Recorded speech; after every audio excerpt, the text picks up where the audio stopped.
The first person to object to my clothes was my sister Mallory, which was almost funny, considering she was the reason I had them on.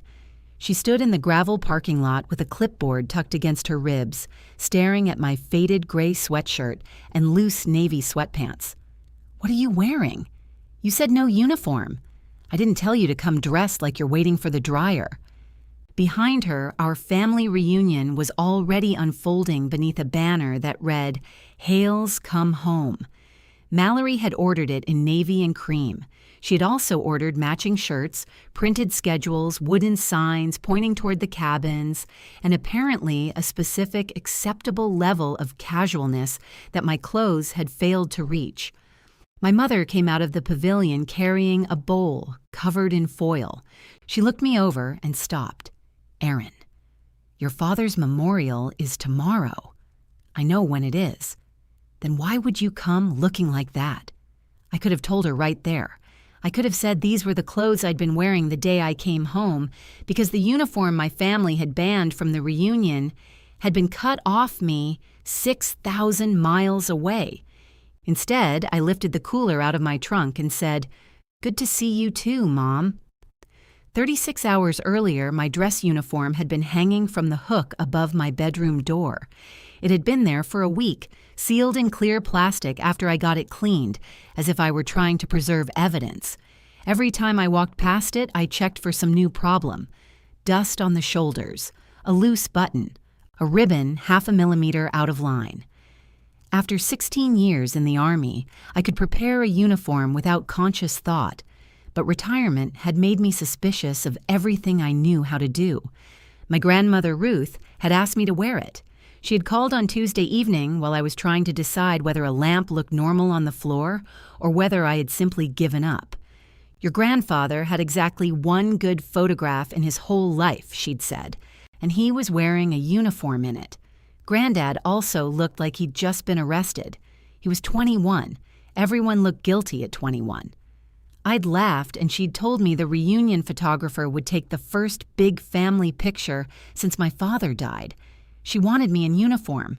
Not for a ceremony, she insisted, not for speeches. She wanted one picture of me, the way Frank had seen me. That was how she put it. The way your father saw you. My father had been dead 10 months, and certain sentences could still find the exact soft place between my ribs. So I said yes. Then Mallory called Thursday morning while I was kneeling on my bedroom rug with a shoe brush in one hand.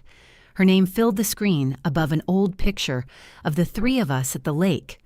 Ben was sunburned, Mallory had 2 braids, and I was holding a fish I had not caught. "Please don't be mad," she said. That was Mallory's preferred way of announcing that she had already done something and wanted the consequences waived. "I'm holding a brush, Mal. Be specific. We've been talking about the reunion. Who's we?" "Everybody." In my family, everybody usually meant Mallory and Mom, with Ben present somewhere nearby, refusing to object strongly enough to be quoted later. Mallory inhaled. "We don't think you should wear your uniform." I looked up at it. There are moments when your body reacts before your mind gives it permission. My right shoulder tightened. The movement was small, but pain ran from the base of my neck to my elbow in a bright, familiar line. "Grandma asked me to." "I know. She mentioned it to Mom. Then I'm missing the part where this became a committee decision." "It's not a committee decision. It's just sensitivity." "Sensitivity to what?" Her pause told me Ben was in the room. Mallory lowered her voice anyway. "Tomorrow isn't about your retirement.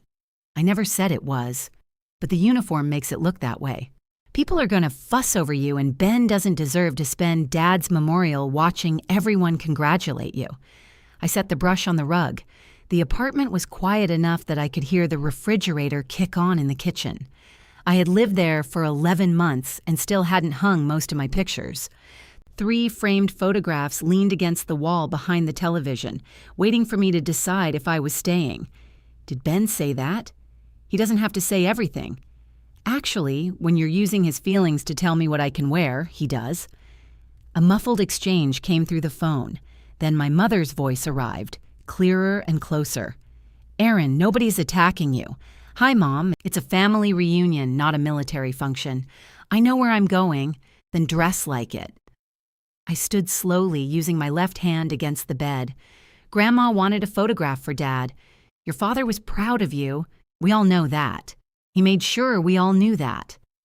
The edge in her voice was polished smooth from years of use, but it was there. My father had kept a small picture of me in uniform on the pegboard above his workbench. It wasn't even a flattering picture.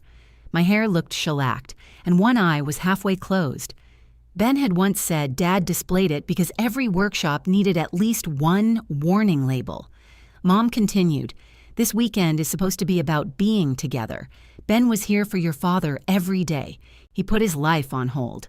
I know what Ben did. Do you?" That landed cleanly. I stared at the plastic around my uniform. In its reflection, I looked split down the middle.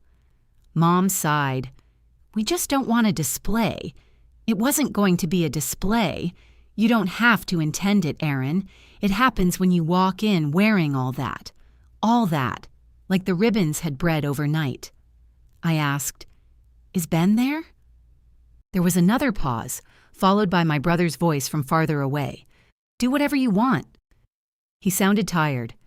Ben had sounded tired for 3 years. "That's not an answer," I said. "It's the only one I've got."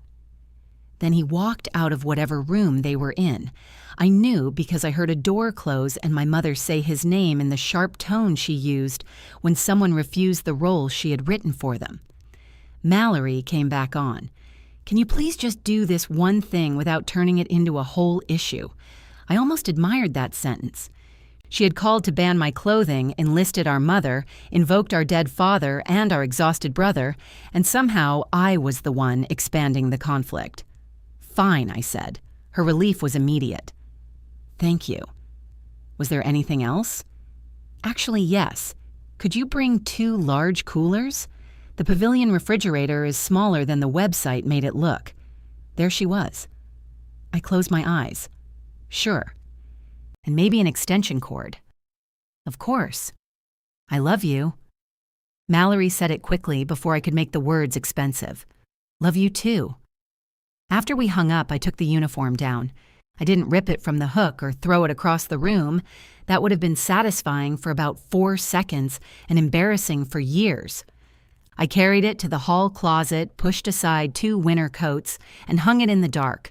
Then I opened the bottom drawer of my dresser. The gray sweatshirt sat underneath a stack of T-shirts. It was too wide through the chest and too short at the wrists. The sweatpants had a drawstring that never stayed tied. I had kept both pieces even after Dana, the medic who drove me home, called them the saddest civilian disguise she had ever seen. I told myself I chose them because they were comfortable for the drive. That was not the whole truth, but it was enough to get them into my bag. The reunion was held at Camp Winding Pine, 2 hours north of my apartment and 30 minutes from the town where we grew up. The camp had changed owners twice since my childhood, but the lake was still shaped like a bent thumb, and the cabin still carried names of trees that did not grow anywhere nearby. My father loved that place with the devotion some men reserve for baseball teams and grudges. Every August, he loaded our car as if we were escaping civilization permanently. Ben and I sat on opposite sides of the back seat while Mallory, the youngest and most dangerous passenger, occupied the middle and reported every border violation.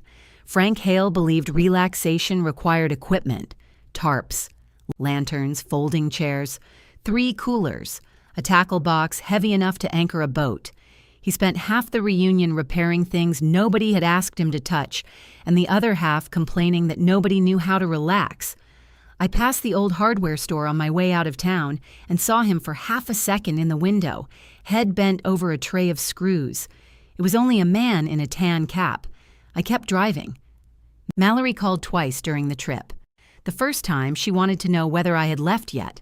The second time, she asked if I understood that large coolers meant the blue ones, not the narrow red one. "I'm driving, Mal. You can answer through the car. I can also hang up through the car." "Okay, but which coolers did you bring?" "The blue ones." "I knew you'd understand." That was my family's favorite kind of praise. It always arrived after I did what they needed. By the time I reached Camp Winding Pine, the afternoon had turned thick and humid. Cars lined the gravel lot. Aunts and cousins moved between the cabins carrying foil pans, tote bags, and enough bottled water to survive a siege. Someone had tied balloons to the pavilion posts, though 3 were already sagging. Mallory spotted my car before I turned off the engine. She walked toward me briskly, clipboard in hand, blonde hair pinned up in a style meant to look effortless and clearly held together by structural engineering. She wore a cream blouse, denim shorts, and white sneakers that had not yet accepted where they were. Then came the conversation about my clothes. After Mom went back inside with her bowl, Mallory lowered her voice. "You did this on purpose. You told me not to wear the thing I packed. You own jeans. I'm aware. So this is a statement. Everything is a statement to you. That's why you own a clipboard at a picnic." She glanced down at it as if surprised to find it there. Despite herself, her mouth twitched. For 1 second, she was my little sister again. The woman who once drove 40 miles to bring me a replacement phone charger and then billed me for gas as a joke. Then she looked at the sweatshirt. "Seriously, Aaron." Mom's barely holding it together. Mom came outside holding a 12-pound bowl of potato salad. She seemed stable. "You know what I mean?" I did. That was the problem with family. Half the cruelty could hide inside things everybody knew, but nobody had to say accurately. A blue cooler rested against my hip. My shoulder had begun to pulse, so I shifted the weight to my other side. Mallory noticed. For a moment, concern moved across her face. "You want help?" "I've got it. You always say that like it's an accusation." Before I could answer, Grandma Ruth called my name from beneath the pavilion. She was sitting in a folding chair beside the memorial display, one hand raised in greeting. At 82, Ruth had become smaller without becoming less commanding.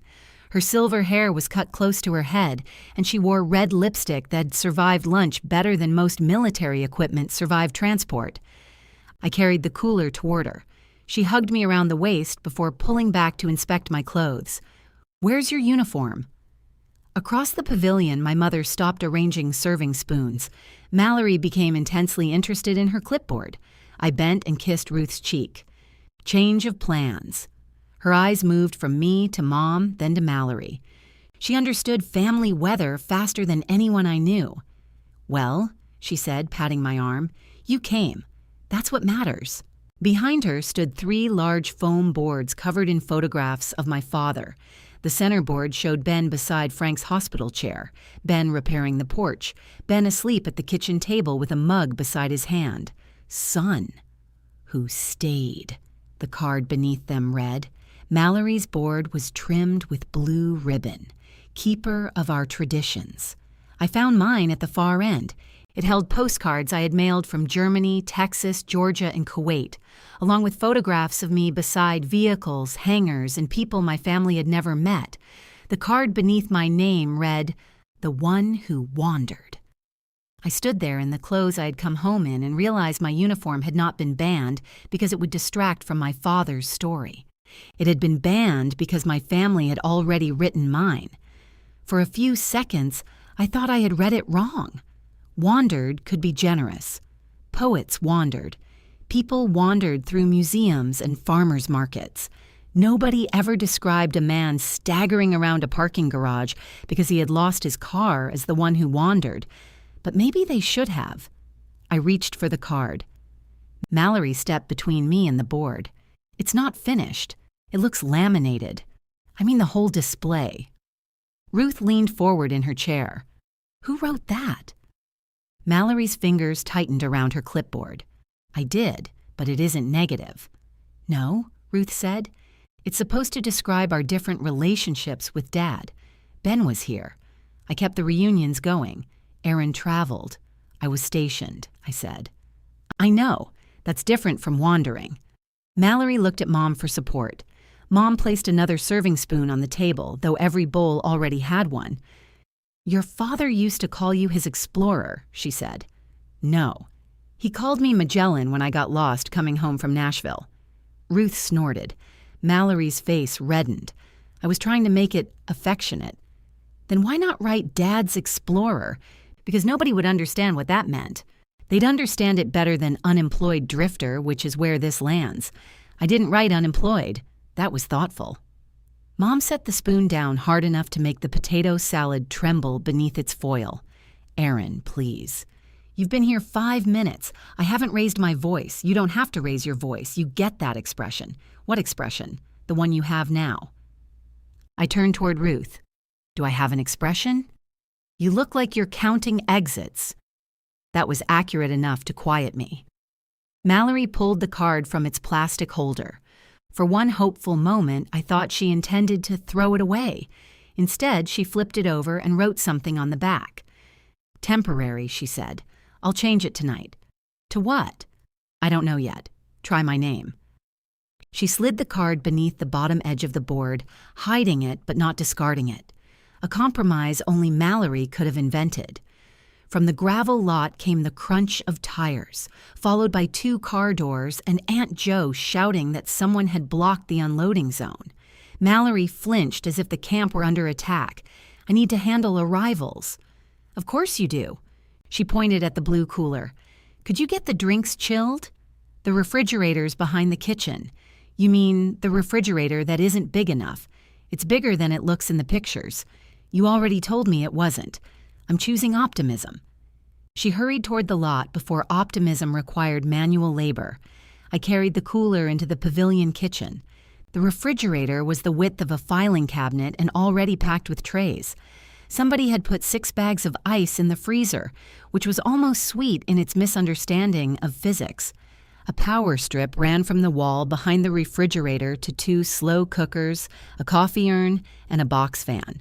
The strip's red light flickered each time the refrigerator compressor started. I put down the cooler and stared at it. Ruth called from outside, "Don't fix anything. I'm not fixing it. You have your fixing shoulders on. One of them is defective." I said what I said. The screen door opened behind me. Ben came in carrying a propane tank against his thigh. He looked more like our father than he had 10 months earlier, not because their faces were identical. Frank had a broad, cheerful face that invited strangers to tell him about their lawn equipment. Ben's features were narrower, his eyes darker. But grief had taught him Dad's posture, the slight forward bend of a man expecting someone to hand him something heavy. He set the tank beside the back door and looked at me. His eyes paused on the sweatshirt. "Hey," he said. "Hey." He rubbed the back of his neck. "Drive okay?" Mallory called twice to make sure I understood color-coded cooler instructions. She called me 4 times about propane. You won. I always believed in myself. It was such a normal exchange that my body leaned toward it before I could stop it. Then his gaze shifted to the power strip. You gonna tell her? That she's running half the pavilion through something designed for a desk lamp? Yeah. No. Grandma said not to fix anything. Ben nodded solemnly. We should respect our elders. The red light flickered again. We both stared at it.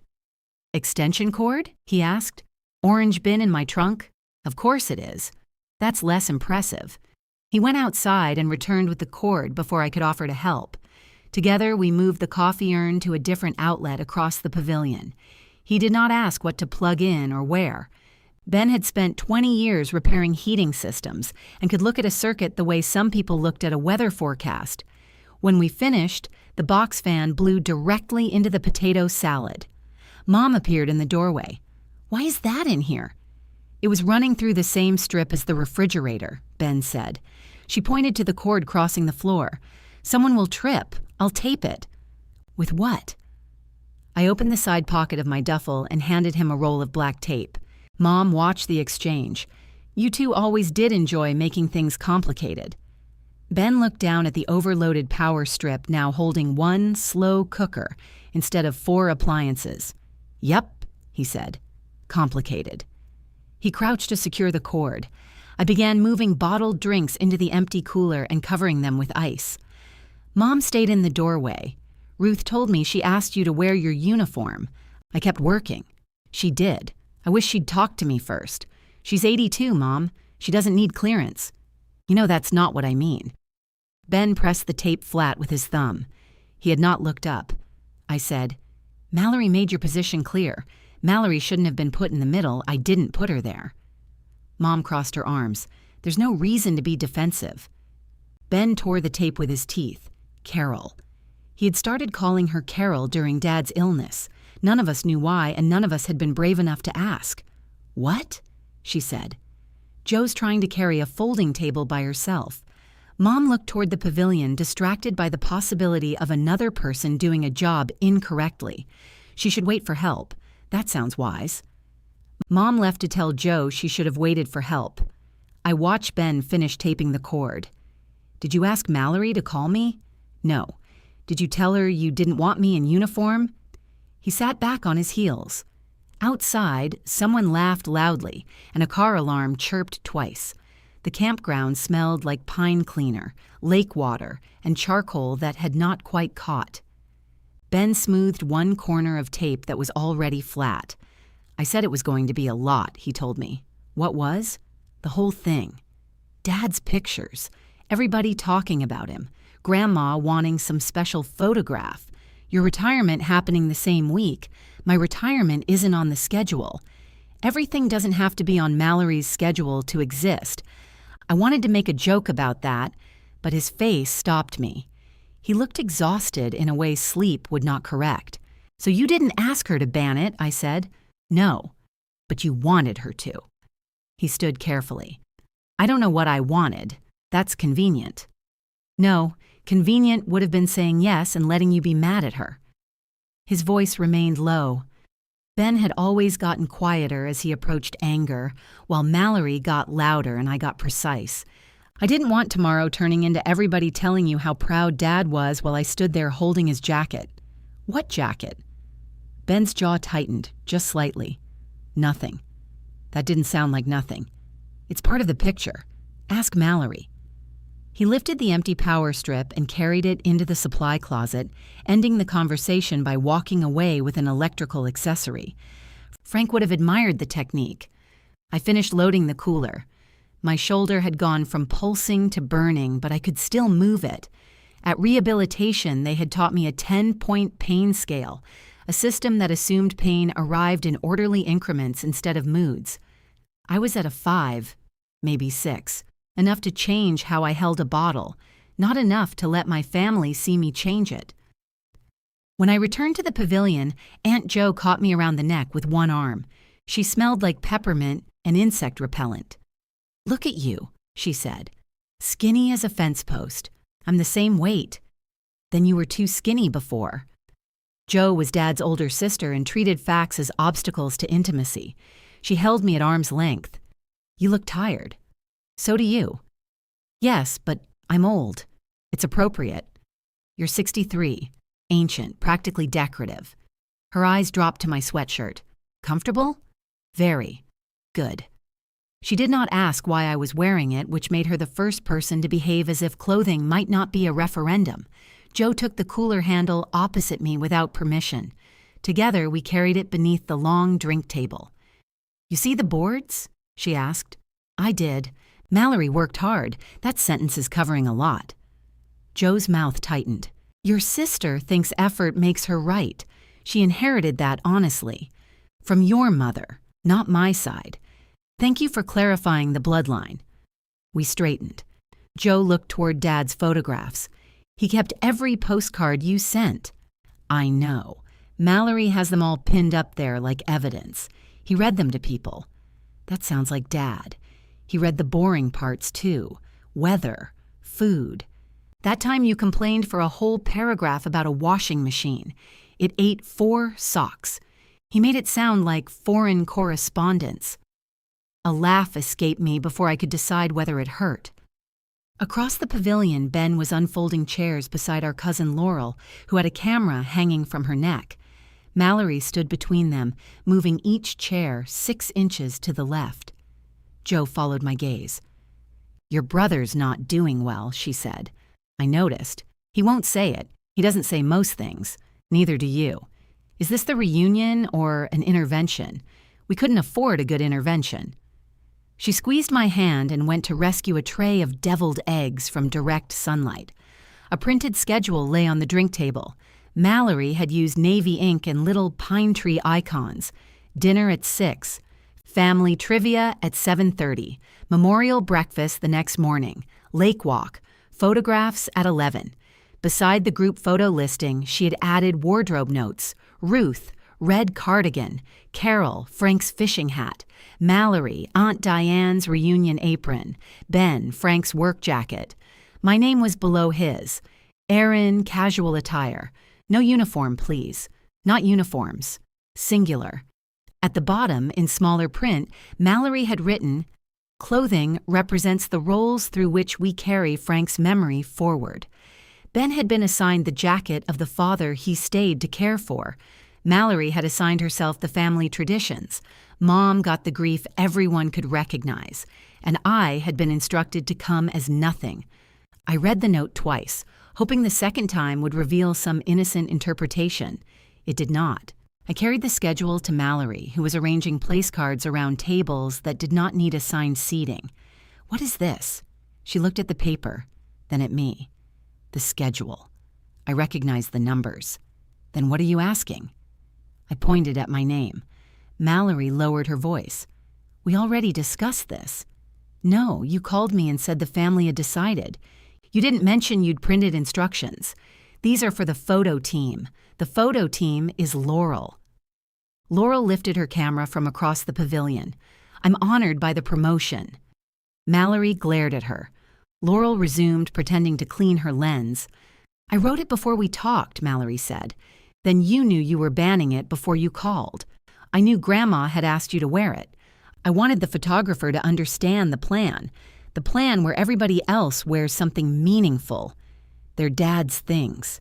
The apron belonged to Aunt Diane. It represents the reunions. And the words, 'No uniform, please,' represent what?" Mom appeared beside us with a stack of paper napkins. She had developed an almost supernatural ability to arrive the moment a disagreement became audible. "Must we do this in front of everyone?" I glanced around. Joe was slicing a sheet cake. Ben and Laurel were wrestling with a folding table whose legs refused to lock. Uncle Ray stood near the grill holding a pair of tongs and offering advice nobody had requested. Nobody was watching us, which meant everyone was listening. "I'm asking about the schedule," I said. "You knew the uniform wasn't welcome," Mom replied. "That wording wasn't necessary," Ben said. He did not look up from the table. Mallory's head snapped toward him. "You're the reason I put it there." "No, I'm the reason you didn't want the uniform. You put it there because you're weird about paper." Laurel covered a laugh with a cough. Mallory stared at him. It was supposed to prevent confusion. "Well, now everyone's confused and Aaron's mad, so great work." "I'm not mad," I said. Ben finally looked at me. "Sure." That irritated me more than if he had stayed silent. Mallory snatched the schedule from my hand. "Fine. I'll remove the note." "What about the rest?" "What rest?" "The costumes. They're not costumes. They're clothes chosen to represent our roles. That's what you wrote." Her eyes flickered toward the bottom of the page. I could see her trying to remember whether she had used the word roles or whether I was interpreting creatively. "It's a theme," she said. Dad hated themes. He wore a Hawaiian shirt to Thanksgiving one year because the furnace broke and it was the only clean shirt he had. He told everyone it was tropical Thanksgiving. Dad would have called a house fire indoor camping. Joe spoke from beside the cake. He did, once. Mom closed her eyes. Mallory pressed the schedule flat against her clipboard. "I was trying to make the photograph personal." "It is personal. That isn't what I meant." "I know." We stood facing each other, close enough for me to see a tiny smudge of mascara beneath her left eye. Mallory had been at the camp since 7 that morning. She had probably slept 4 hours and she was still thinking about table spacing. Her voice softened. "Can we please get through dinner?" That was the request beneath most requests in my family. Not "can we fix this?" Just "can we postpone the moment it becomes visible?" I stepped back. Sure. Relief loosened her shoulders. Then a slow cooker clicked off behind us. Mallory turned toward it. "Why did that stop?" Ben looked at me. I looked at him. "Respect our elders," he said. "We got the food hot before dinner. It required moving 2 slow cookers to an outlet near the restrooms and convincing Uncle Ray that no, plugging the coffee urn into the same extension cord would not balance the load. Once the buffet was stable, Mallory sent me to check the cabin assignments. Ruth had been placed in Maple, the cabin with the best lake view and the worst approach. The path climbed behind the pavilion, crossed a patch of exposed roots, and ended with 5 wooden steps that leaned slightly away from one another, like relatives in a bad photograph. I found Ruth standing at the bottom with her overnight bag. She was staring up at Maple. "I requested a view," she said. "Apparently I forgot to request survival. I'll switch with you." "Where are you?" "Cedar." "That one smells like mildew." "They renovated." "When?" "According to the website, recently. Recently can mean anything after the moon landing." I picked up her bag. Ruth hooked 2 fingers through my sleeve. "I can walk." "I know." "Your grandfather tried to carry my suitcase on our honeymoon, dropped it in a puddle. Did you marry him before or after that?" "Before. I wouldn't have risked it otherwise." We took the hill slowly. Ruth refused my arm but allowed me to walk half a step behind her, which was our family's version of accepting help. At the top, she paused to catch her breath and pretended to admire the lake. Maple did have a beautiful view. The water flashed between the trees, silver and blue under the afternoon sun. Dad used to say the lake looked expensive from that angle. Inside, the cabin held 2 twin beds, a dresser, and an air conditioner that sounded like a lawnmower chewing a spoon. Ruth sat on the nearest mattress. "I'll manage," she said. "No, I'm old, Aaron, not breakable. The railing is loose. Then fix it. You told me not to fix anything. I contain multitudes." I set her bag on the dresser. "Cedar is next to the pavilion. No hill. You're taking it. And you?" "I'll sleep here." "You won't sleep. I won't sleep anywhere." That slipped out. Ruth studied me. Her eyes were pale blue and annoyingly patient. "How long has that been going on?" "What?" "The not sleeping anywhere." "I sleep." "That's a different answer." I tested the window latch. It stuck halfway. Ruth did not look away. "I'm adjusting," I said. "To being home, to being retired." "You came home before you retired, technically." Another accurate but incomplete answer. I was collecting them. Ruth tapped the mattress beside her. I sat, though every part of me wanted to remain standing.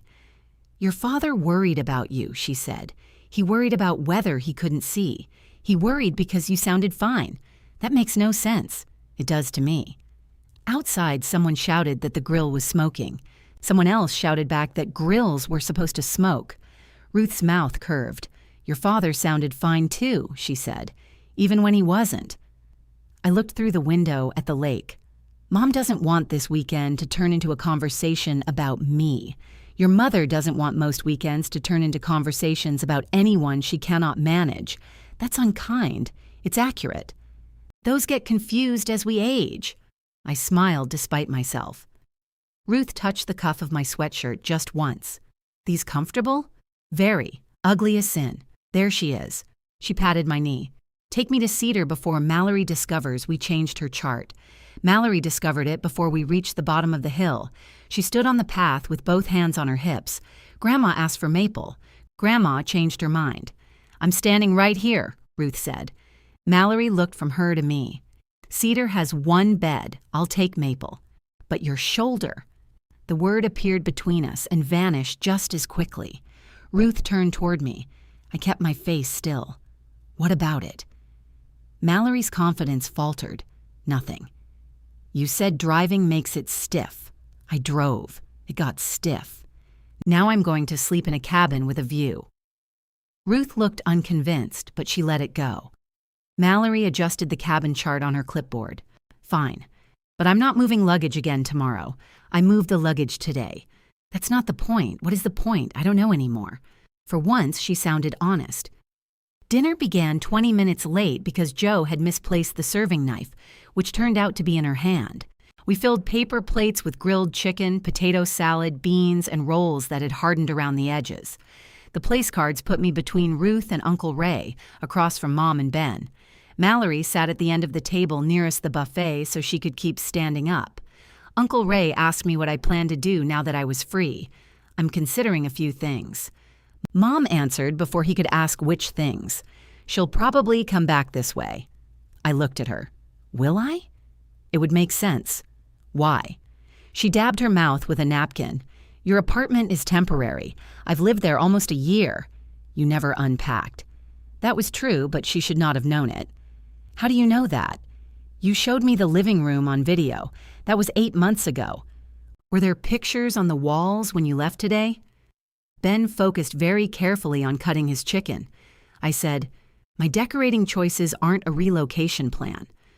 Mom gave Uncle Ray a small smile, as if I were being amusingly difficult. We need to start sorting Frank's workshop before winter, and the basement. There's no reason for me to do all of that alone now that Aaron has time. There it was. Not I missed you. Not. Maybe you'd like to be closer. I have work and you have time. I haven't decided where I'm living, I said. Well, you don't have to decide tonight.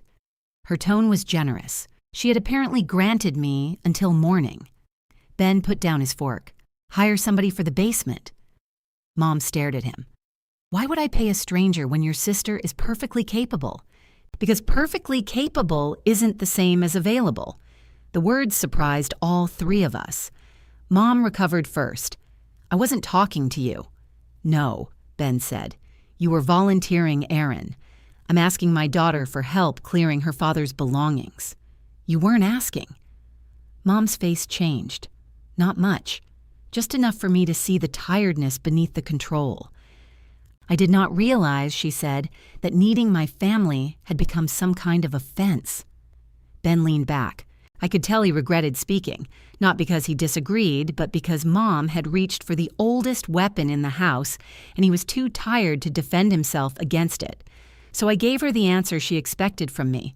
I'll help with the workshop. Ben looked at me sharply. Mom folded her napkin beside her plate. Thank you. But not this week, I added, and not until we decide together what help means. Her mouth tightened. Mallory rushed over carrying a basket of rolls, sensing trouble without knowing its shape. More bread? No, 4 people said at once. For the first time all evening, Ruth laughed hard enough to draw the attention of the entire table. After dinner, Mallory distributed pencils for family trivia. The first questions were harmless. Dad's favorite pie, the name of his first truck, the lake cabin where he once locked himself outside in his underwear. Joe objected to the wording of that question because, according to her, Frank had been wearing one sock. Then Mallory read, what did Frank say was his proudest accomplishment? The pavilion quieted. Ben's pencil stopped moving. Mom stared at her paper. I knew what Dad had told me, but I also knew he had probably given each of us a different answer. Ruth wrote something immediately. When Mallory called time, Ruth held up her card. It said, getting all 3 of them home at once. Mallory swallowed. Ben looked at me across the table. I was already there. He was the one who looked like he wanted to leave. Mallory lowered Ruth's card. I think that counts, she said. It's my question, Ruth replied. Of course it counts. Uncle Ray raised his hand. I wrote Restoring the Thunderbird. Frank hated that car, Joe said. He spent 9 years on it. He spent 9 years proving a point. That isn't the same as love. It ran. It caught fire in our driveway. That was an electrical issue. Fire usually is. The table laughed, and Mallory grabbed the sound like a rope. She moved quickly to the next question, asking what Dad always packed too much of for the reunion. Half the room wrote rope. The other half wrote ice. The answer was both. Ben stayed until the game ended, but only technically. He stopped writing and sat with his arms folded, looking past me toward the open side of the pavilion. Darkness had settled over the lake. Moths circled the string lights, tapping against the bulbs with tiny, determined bodies. When Mallory announced Joe's table as the winner, Ben stood. I'm checking the grills. We turned them off, Mallory said. Good, should be quick. He left through the side opening. Mallory began distributing prizes, small jars of honey with personalized labels. Frank would have been delighted by the honey and suspicious of the labels. Ruth nudged my elbow. Go. Why? Because your brother looks miserable. He came that way. So did you. Go. I pointed toward the cabin path. I need to move your things. Joe already did. You had Joe carry your bag, she offered. You manipulated her. Successfully. Ruth took my untouched honey and placed it in her purse. Apparently, intervention came with a fee. I found Ben behind the pavilion. He was not checking the grills. He stood at the edge of the dock with his hands in his pockets, staring at the dark water. The camp had installed a new metal railing, but the boards beneath our feet were the same gray, splintered wood I remembered. Somewhere across the lake, a radio played an old country song, too softly to identify. I stopped several feet behind him. You missed the prize ceremony. I'll survive. You won honey. Keep it. Grandma already stole mine. That tracks. I joined him at the railing. For a while, neither of us spoke. Silence with Ben had always been easier than silence with Mallory. She treated every quiet moment as a container she had forgotten to fill. Ben rubbed his thumb along the edge of the railing. Dad never said that to me. What? That his proudest accomplishment was getting us home. Grandma didn't say he said it. Mallory asked what he would say. Same difference in this family. You think she made it up? I think Grandma says the thing she wants to be true and dares everybody to argue. That's not making it up. That's leadership. He almost smiled. A small fish broke the surface near the reeds. The sound carried farther than it should have. I said Dad told me his proudest accomplishment was convincing Mom to marry him. He told me it was getting all three of us through college without selling a kidney. He told Mallory it was teaching her to drive. No, that would have been his greatest trauma. This time, Ben did smile, but it disappeared quickly. He told people you were his proudest accomplishment, he said. I looked at him. He was proud of all of us. Sure. That wasn't a polite answer. He was. I know what he was. There it was again, that softening of his voice. I gripped the railing with my left hand. Then what are we doing? Ben looked toward the pavilion. Through the screens, we could see Mallory stacking unused cups, while Mom followed behind, rearranging the stacks. You know how many people came to the house after he died and asked me about you? I don't. A lot. What did they ask? How you were doing? Whether you'd be able to come, whether the army was taking care of you. I came to the funeral, I know, I was here, for 4 days. The words sat between us. He did not sharpen them. He did not need to. I had to report back, I said. I know. You keep saying that like it means the opposite. I know what the orders said, Aaron. I turned toward him. Then say what you mean. He faced the lake. I mean, I spent 2 years taking Dad to appointments, cleaning him up, arguing with insurance, calling Mom when she left him alone too long because she couldn't stand watching him get worse. I slept in that chair by his bed so much my back still locks when I stand. And after he died, people came into the house, looked right through me, and asked how you were holding up. That wasn't my fault. No, it wasn't. Then stop handing it to me. I'm trying not to. You let Mallory ban my uniform because people might look at me. I didn't let her do anything. You could have stopped her. So could Mom. So could Grandma. So could you. I wasn't invited into the decision. You said fine. After 3 people decided my uniform was an act of aggression. Ben turned then. Do you think I wanted to hate that uniform? The question was so direct that I did not have an answer ready. His face looked older in the weak light from the pavilion.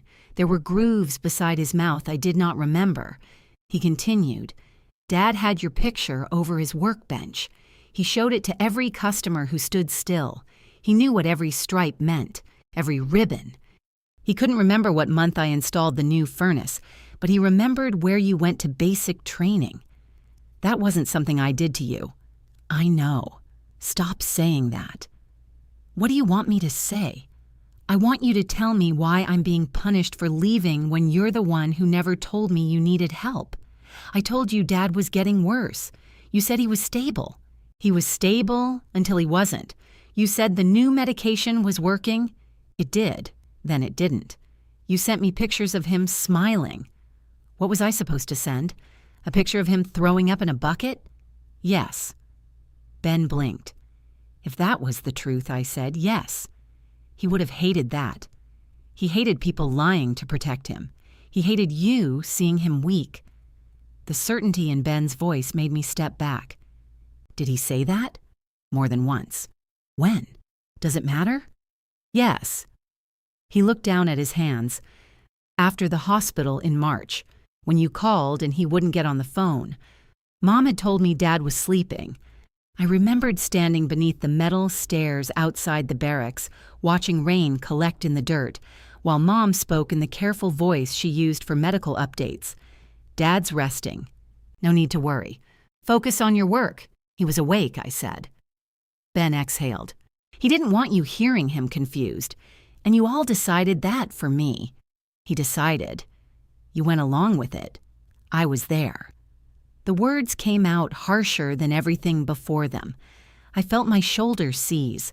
A tight band pulled from my neck down my arm, and my fingers went numb against the railing. I let my right hand fall casually to my side. Ben saw. His eyes narrowed. You okay? Fine. What's wrong with your arm? Nothing. You just dropped it. I'm tired. You always lie with one syllable, and you always change the subject when you've said something you can't take back. We stared at each other. Behind us, the pavilion door opened. Mallory called, "There you are." Neither of us turned. She came down the dock carrying a black trash bag. "I need help with cleanup." Ben looked at the bag. "You found us to say that? I've been doing everything all day. You made a schedule telling everybody else what to do. That is part of doing everything." "It isn't." Mallory's expression changed when she looked between us. "What happened?" "Nothing," I said. Ben laughed once, without humor. "See?" Mallory lowered the trash bag. "Were you talking about Dad?" "No," Ben said. "Yes," I said.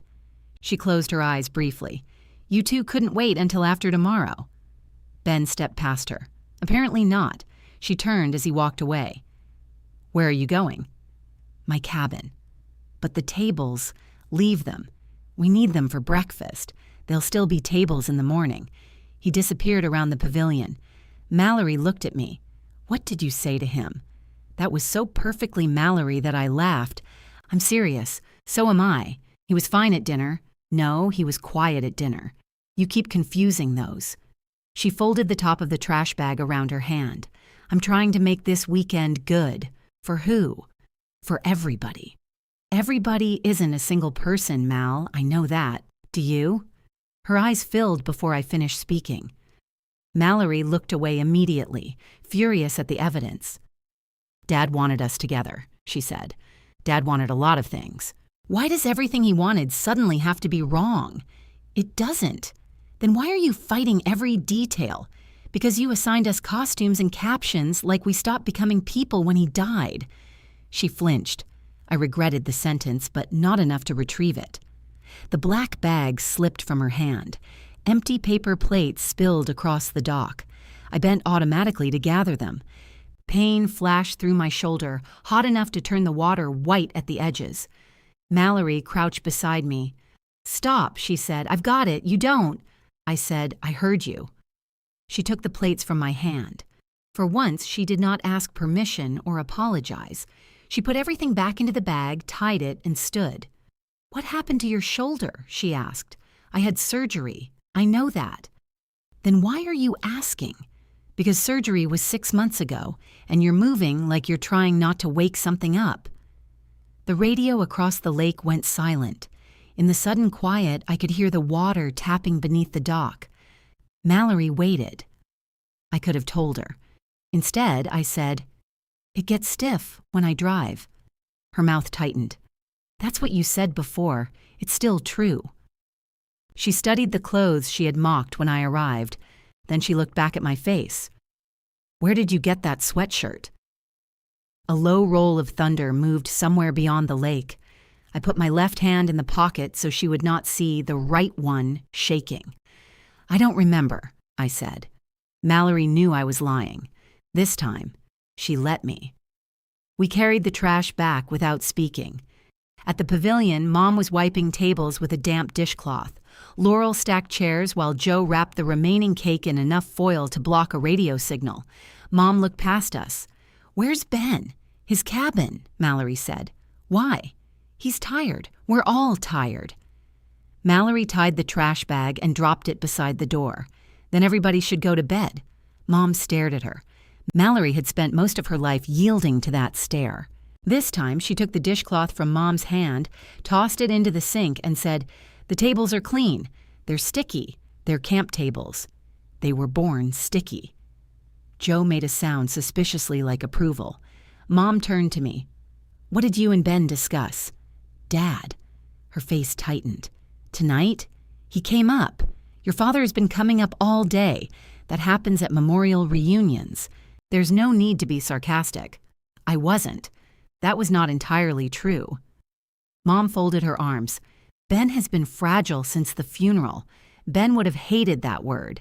He could replace a furnace alone in January, lift an air conditioning unit into a truck, and tell a grieving relative which funeral home forms mattered without looking at a list. But if he walked away from one uncomfortable conversation, Mom made him sound like cracked glass. "He's grieving," I said. "So are you. So are you, apparently." The apparently slipped out before she could stop it. Nobody moved. Joe stopped wrapping the cake. Mom's eyes widened slightly as if she had heard the sentence from somewhere else. "I didn't mean that the way it sounded." "How did it sound?" I asked. "Aaron, I'm curious." "It's late," Mallory said quickly. "Grandma needs help settling into Cedar, and we have breakfast at 8. I put myself to bed for 70 years before any of you were born," Ruth said from the corner. "I expect I can manage tonight." She rose, took her purse, and headed for the door with my jar of honey still inside it. Joe followed her. Laurel picked up her camera bag. "I'm going to protect these photos from whatever this is." Within seconds, only Mom, Mallory, and I remained. Mom looked at the floor. "I meant you don't talk about it," she said. "Your father. You don't talk about missing him. I didn't know there was an approved format. There isn't. There seems to be." Mallory stepped between us, not physically, but with her voice. "Tomorrow," she said. "Can we do this tomorrow?" Mom and I looked at her. She exhaled. "I know. That's what I always say. I'm still saying it. I left before anyone could ask me to carry something." The path to Maple was dark, except for small solar lights Mallory had pressed into the dirt. They glowed a weak blue, illuminating approximately 4 inches of ground each. Thunder rolled again, closer this time, and leaves turned their pale undersides toward the sky. Inside the cabin, Ruth's bag was gone. Mine sat on the bed by the window. A folded blanket had been placed at the foot, along with a bottle of water and a packet of crackers. Ruth's work, most likely. She believed hunger was responsible for at least 60% of human suffering, and poor judgment covered the rest. I locked the door, turned off the rattling air conditioner, and sat on the bed. My phone showed 3 texts from Dana. "Are you there? Did they make you sing camp songs? If you've joined a family volleyball game, I'm reporting you missing." I called her. She answered on the first ring. "Hail family hostage crisis. You have too much free time. I'm on overnight inventory. Free time is all I have, except freedom." Metal clanged in the background. Dana Pierce and I had worked together for 5 years. She had the temperament of a bartender in a movie. Unshockable, mildly insulting, and always polishing something while other people confessed. The difference was that Dana could start an IV in a moving aircraft and once stabilized a man's pelvis using equipment not originally designed for any part of the human body. "How's the shoulder?" she asked. "Why does everyone keep asking me that?" "Because you answer like you're under oath. It's sore. From driving and moving coolers. You moved coolers. It was 2. Did your family run out of able-bodied adults? They're saving themselves for trivia. I lay back carefully against the wall. Dana heard the mattress creak. You took the ugly sweatshirt, didn't you? I looked down at it. How would you know? Because when you want people to think you don't care, you dress like a lost gym teacher. They banned the uniform. There was a pause. Who banned it? My family. The whole family? Mallory made the call. Mom supported it. Ben was the reason. What about Ruth? She requested it. Another pause. Longer this time. So your grandmother asked you to wear your dress uniform and everybody else said no. They didn't want it to distract from Dad's memorial. And you responded by wearing the clothes from Landstuhl. They said casual. Dana swore. They are comfortable, I said. I stole those shoes for you from a box labeled Men's 11. You didn't steal them. They were donations. I took them before the lieutenant with the giant feet could get there. Morally, that's theft. They're excellent shoes. They look like 2 gray sandwiches. I smiled at the ceiling. Dana's voice softened. Do they know? No. Any of it. They know I injured my shoulder and had surgery. That isn't any of it. It's a portion. A medically dishonest portion. I never said it was from lifting weights. You didn't correct them when they assumed. I picked at a loose thread near the sweatshirt pocket. It had been there the day Dana drove me home. I remembered watching it move between my fingers while she argued with the parking garage machine outside the rehabilitation center. She had driven 4 hours in a borrowed car. The passenger side cup holder was full of peppermints and receipts. She stopped twice because the medication made me sick and never mentioned the smell. Aaron, she said, I'm here. Why are you? At the reunion? Yes, Grandma asked. That woman could ask you to invade Canada and you'd start checking weather. She'd have a good reason. What are you trying to get from these people? The question irritated me because it was not insulting. I'm not trying to get anything. That's your favorite lie. Apparently I have several. Tell them what the clothes are. No. Why? Because then it becomes a performance. It's already a performance. Your sister printed costume instructions. I had told her about the schedule in under 3 minutes. Dana was efficient that way. I'm not turning Dad's memorial into a competition over who had the worst year. You think telling the truth is competing? In my family? Yes. Rain tapped once against the window, then stopped. Dana sighed. All right. That's it? No. I'm respecting your bad decision. How mature. I'm evolving. Someone called her name in the background. Go do inventory, I said. Take your medication. I did. When? I did not answer. Hale. Good night, Dana. I hate your entire bloodline except Ruth. You've never met Ruth. I know excellence from reports. We disconnected. I took the medication. Sleep came in scraps. Every time the cabin settled, my body decided metal was tearing. The air conditioner kicked on by itself sometime after midnight, and I woke with my left hand braced against the mattress, trying to orient by sound. Cabin, lake, rain beginning on the roof, not an aircraft. I sat there until my breathing became something I could control again. A shadow moved across the porch. I reached for a weapon that had not been beside my bed in months. There was a soft knock. Aaron? Mallory whispered. I opened the door. She stood beneath the porch light in plaid pajama pants, her hair down around her shoulders. She held an instant cold pack and a small bottle of ibuprofen. I have medication, I said. I figured. Then why are you here? I thought you might need ice. It's 1 a.m. I know how clocks work. Rain dotted her t-shirt. Behind her, the trees moved in the wind. I took the cold pack. Thank you. She nodded toward my shoulder. Did it happen in the helicopter? My hand tightened around the pack. What makes you ask that? You stopped sending pictures from work after February. Then Mom said you needed surgery but wouldn't explain much. I looked at the dates. Mallory did love a schedule. I got hurt at work, I said. That isn't an answer. It's the one I have tonight. She looked disappointed but not surprised. Okay. She turned to leave. Mal. She looked back. Why didn't you ask before? Her face changed in the weak porch light. I did, she said. You told me it was routine. Then she walked down the steps. I closed the door with the cold pack in my hand and remembered the message she meant. How are you?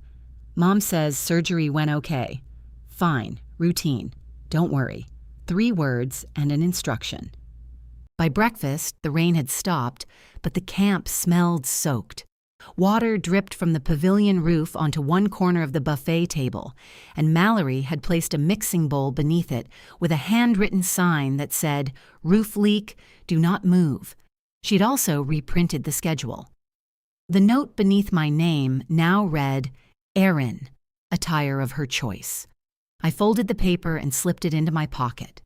Ben arrived late carrying 2 cardboard trays of coffee. He set one in front of me without asking how I took it.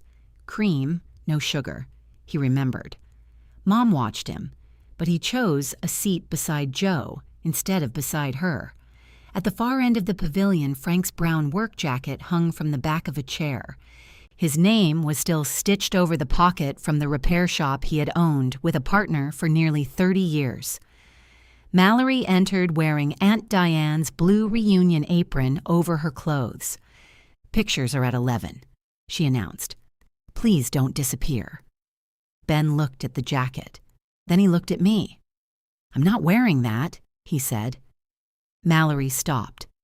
Mom's coffee cup hovered halfway to her mouth. Ben pulled out a chair and sat down. If Erin gets to choose, he said, so do I. Mallory stared at Ben as if he had overturned the coffee urn. You agreed to the jacket. I changed my mind. When? About 30 seconds ago. That isn't enough notice. I'm not having surgery. I'm taking off a coat I'm not currently wearing. It's part of the memorial. Ben peeled the lid from his coffee. Dad's still dead if I wear flannel. Mom put down her cup. That's a horrible thing to say. It's a factual thing to say. You know perfectly well what I mean. I usually don't, Carol. The use of her name landed harder in public. Mom sat straighter, her grief gathering itself into anger because anger had better posture. Mallory touched the front of Aunt Diane's apron. It was blue with tiny white flowers and had a bleach mark over one pocket. Diane had worn it at reunions for 23 years, mostly because she distrusted paper plates and believed every outdoor meal required someone to carry utensils on her body. Nobody is forcing anyone, Mallory said. Ben looked at the schedule beside his coffee. You made wardrobe assignments. I was trying to connect the present to the past. Then let the past pick its own clothes. That was very close to sounding like something our father would say. Ben seemed to hear it too. He rubbed his mouth and looked away. Ruth came in wearing the red cardigan Mallory had assigned her. Mallory brightened. That looks perfect. I'm cold, Ruth said. She sat beside me and opened her purse. My stolen honey was still inside, along with 2 pens, tissues, peppermints, a glasses case, and enough loose items to rebuild a small civilization. Mom looked toward the fishing hat resting on the memorial table. I suppose I shouldn't wear the hat either. Ben sighed. Wear it if you want. How would I know if I want? Apparently every choice is offensive. I said I don't want the jacket. That's not a referendum on your head. Jo coughed into her coffee. Mallory closed her eyes. Can we have one meal without discussing clothing? Ruth reached for a biscuit. That was possible until you printed clothing instructions. I reprinted them. She looked at me. I tapped the folded schedule in my pocket.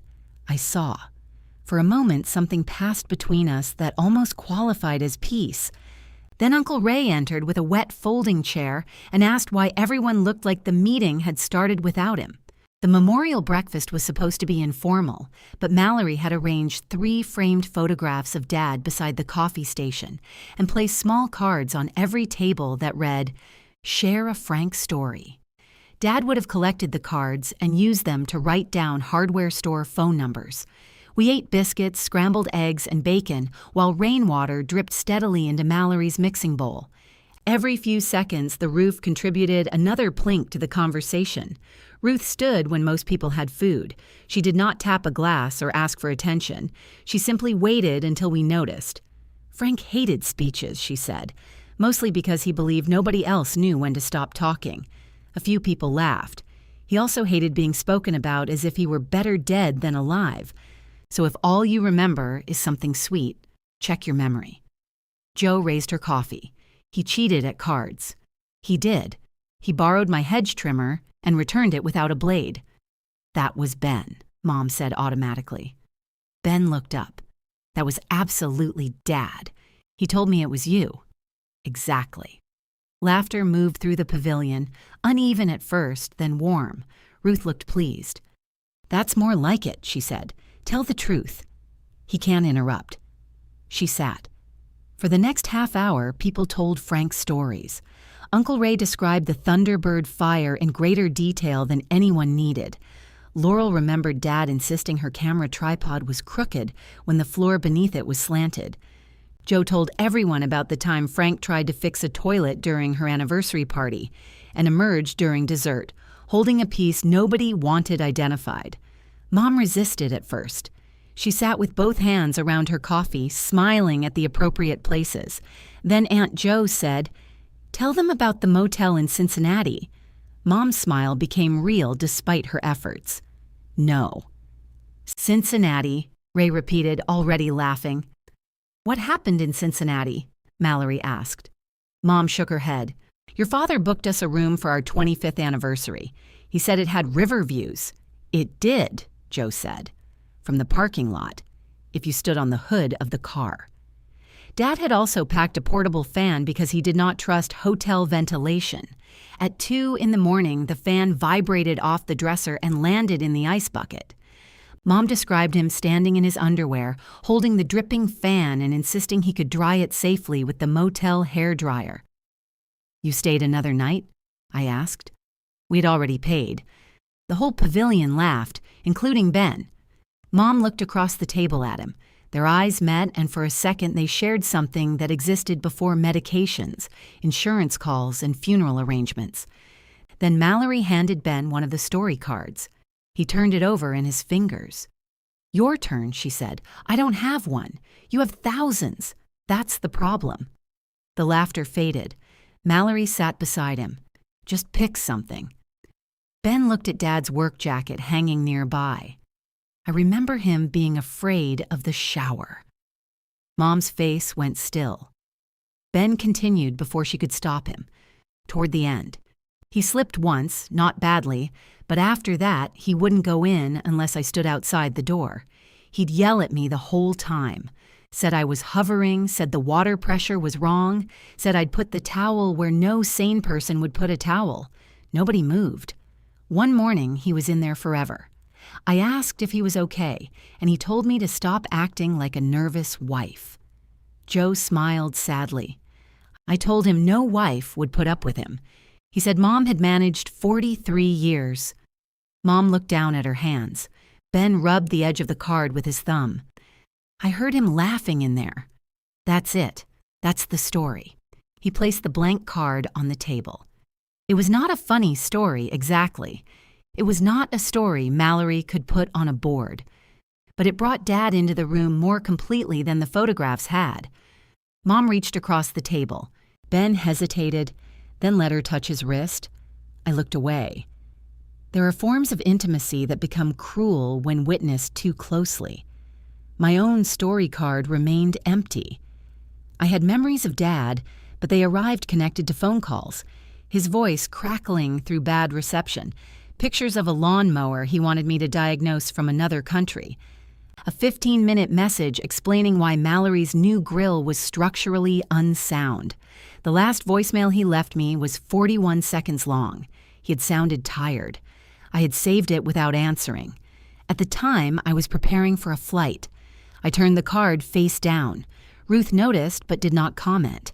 After breakfast, the camp shifted toward the photograph. Laurel checked the light near the lake while Mallory tried to decide whether wet benches were picturesque or merely wet. Mom finally picked up Frank's fishing hat. She brushed a thumb along the stained brim but did not put it on.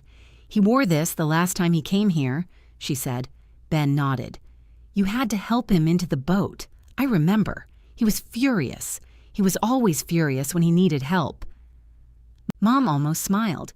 "He said you tied the life jacket too tight. I did. He kept trying to take it off. He said you treated him like an invalid." Ben looked toward the lake. "He was an invalid." Mom flinched. "So was I," he added. She stared at him. He did not explain. He picked up the work jacket, folded it once, and placed it on the memorial table instead of wearing it. Mom set the fishing hat on top. Mallory watched them. Her fingers moved to the knot of Diane's apron. "You can keep yours on," I said.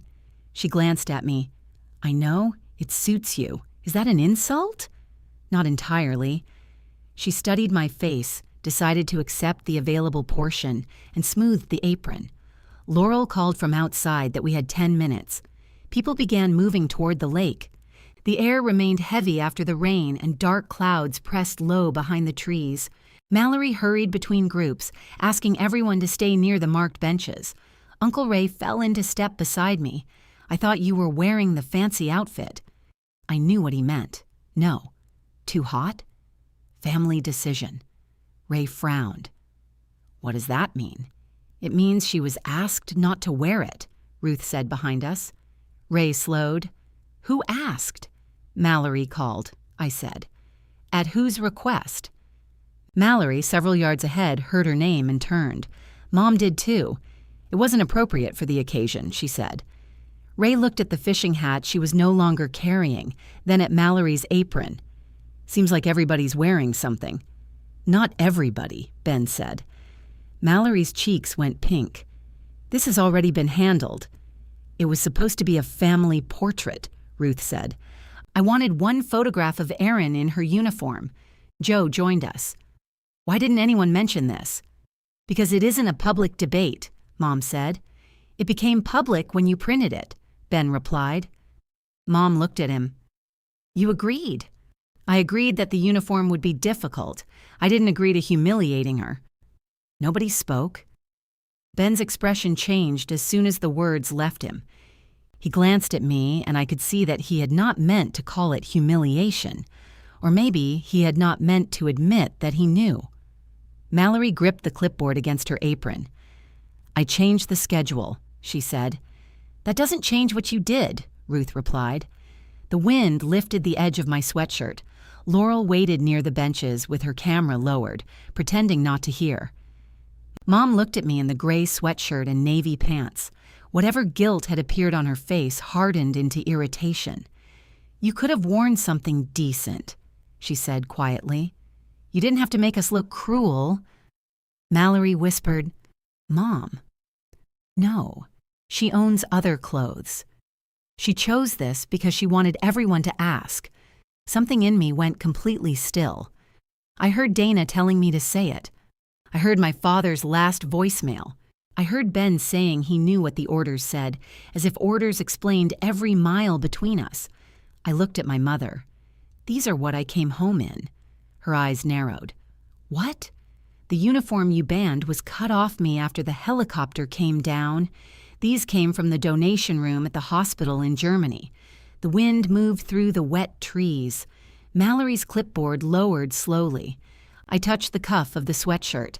"I wore these because you told me to leave the uniform home. So I wore what I came home in. Nobody looked at my clothes after that. They looked at my face, which was worse." Mom's mouth opened, but no words came. Mallory held the clipboard against her stomach with both hands.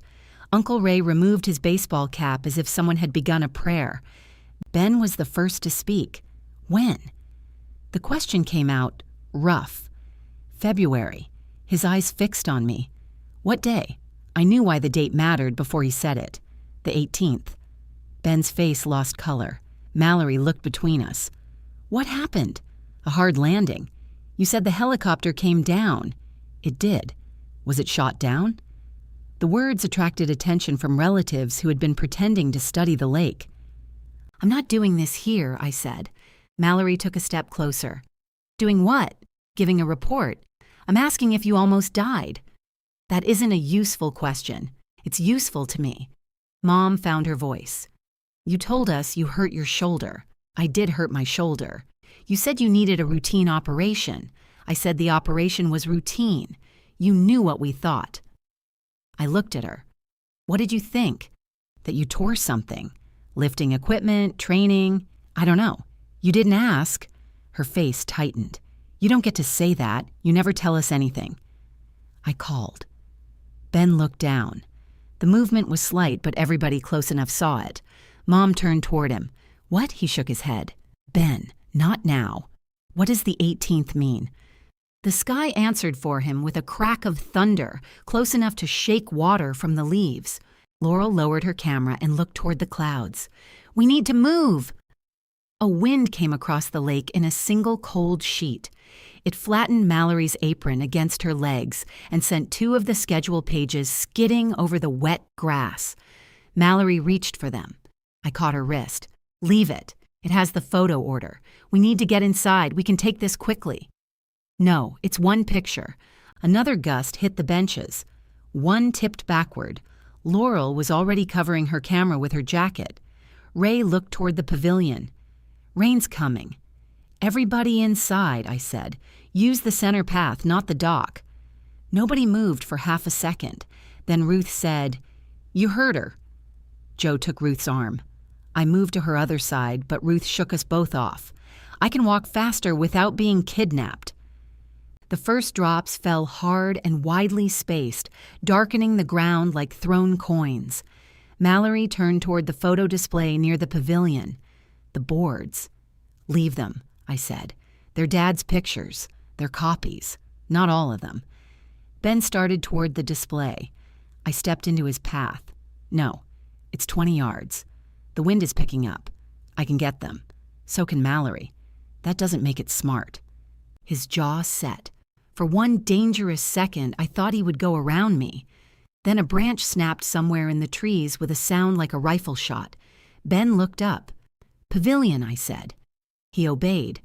We reached shelter as the rain came down. It moved sideways through the open wall, rattling against the folding tables and turning the view of the lake gray. The memorial boards fell almost together. Mallory made a small sound. She took one step toward them. Ben caught the back of her apron. Don't. The photographs. Aaron said no. Mallory looked at me, furious and frightened. You don't get to decide that.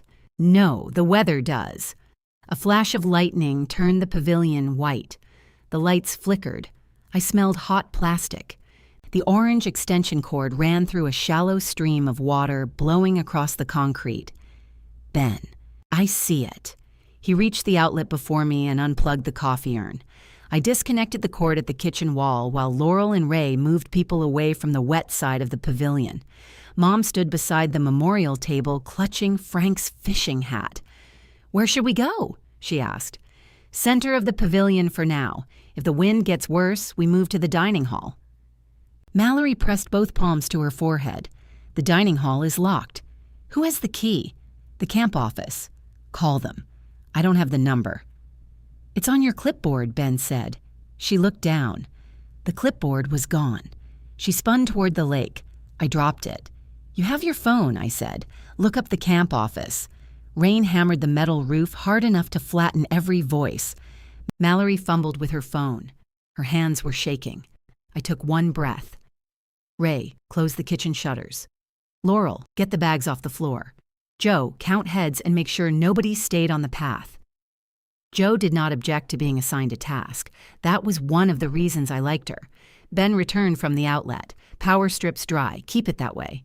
He nodded. Mallory held her phone toward me. They're sending someone with the key. Good. What else? The question came from habit.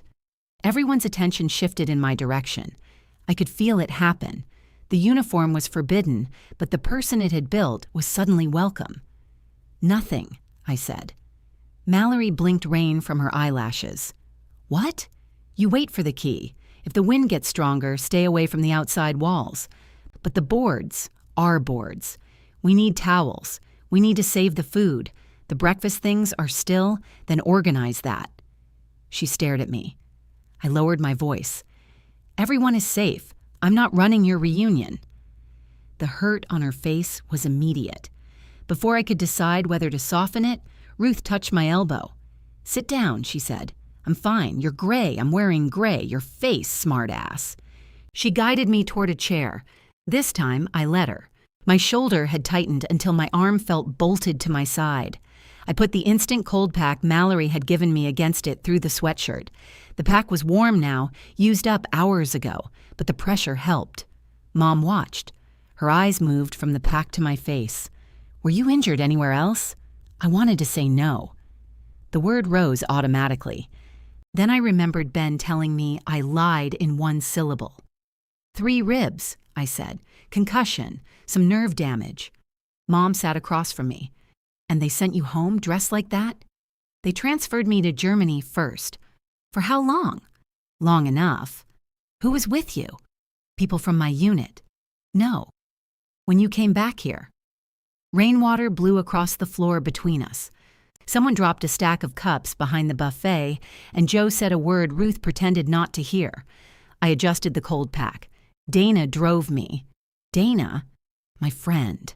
I know who Dana is. You've never met her. You've mentioned her. That surprised me." Mom looked offended by my surprise. "She drove you from where?" "The rehabilitation center. To your apartment?" "Yes." "You were alone?" "Dana stayed that night." "And after?" I managed. Mom looked at my canvas shoes. They had been soaked while we crossed the grass. Dark water spread across the gray fabric. "You should have called me," she said. I did. Ben stood several feet away holding a roll of paper towels. He closed his eyes. Mom followed my gaze. "Ben?" He opened them. I saw the call. The rain seemed to get louder. "Which call?" Mom asked. "The one from the center. You told me Erin had checked in." "She had." "Then why didn't we know any of this?" Ben's face hardened. "Because Dad hadn't slept. Because he kept trying to get out of bed. Because you were at the pharmacy arguing about a prescription they'd already filled. Because Erin called twice and I answered the first time. I remembered the conversation. Ben had been whispering. He said Dad was having a difficult morning, but nothing had changed. I told him the surgery went well. He said good. I heard Dad call from another room and Ben hung up. I called again that evening, I said. Ben looked at me. 7:14, he said. I had not remembered the time. He had. Mom's voice was quiet. "Did you answer?" "No." "Why not?" Ben's grip tightened around the paper towels. Dad had finally fallen asleep. "That doesn't explain why you didn't answer your sister." He looked at Mom with something close to disbelief. "You didn't answer either." "I didn't see a call. She called the house. I was taking care of your father. So was I. I'm not blaming you." "Yes, you are." Mallory approached from the kitchen holding a stack of dry towels. She stopped when she heard them. Ben pointed at me without looking away from Mom. "She was always fine. That was the rule, right?" Erin was fine. Erin was trained. Erin had people. Erin could handle herself. "I never made that a rule," Mom said. "You lived by it. So did you." Ben's hand fell. Mom turned to me. "Why didn't you call again?" I laughed. I did not mean to. It simply came out. Once, short and ugly, I was on medication. I could barely hold the phone. And Dana had already driven 4 hours to get me. I decided I had my answer. "You decided," Mom repeated, "without telling us what had happened. I had told you enough to ask. You didn't want us to ask. You wanted to punish us later." Mallory whispered, "Mom, stop." But Mom had found anger again, and this anger protected her from a question she could not bear. "You arrived dressed like this, knowing someone would say something," she continued. "You let us embarrass ourselves. I let you choose how to treat me without a briefing. That is not fair." "No, it isn't." A camp employee unlocked the dining hall across the path and waved from the doorway. Joe began moving relatives through the rain in small groups. Laurel carried Ruth's purse under her shirt while Ruth complained that the honey jar was leaking. No one tried to intervene in our conversation. Their refusal felt kinder than attention.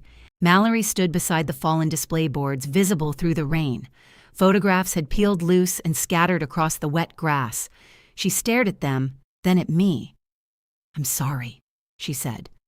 Mom looked at her sharply. Mallory's voice shook, but she continued. "I'm sorry I banned the uniform. I'm sorry I made the schedule.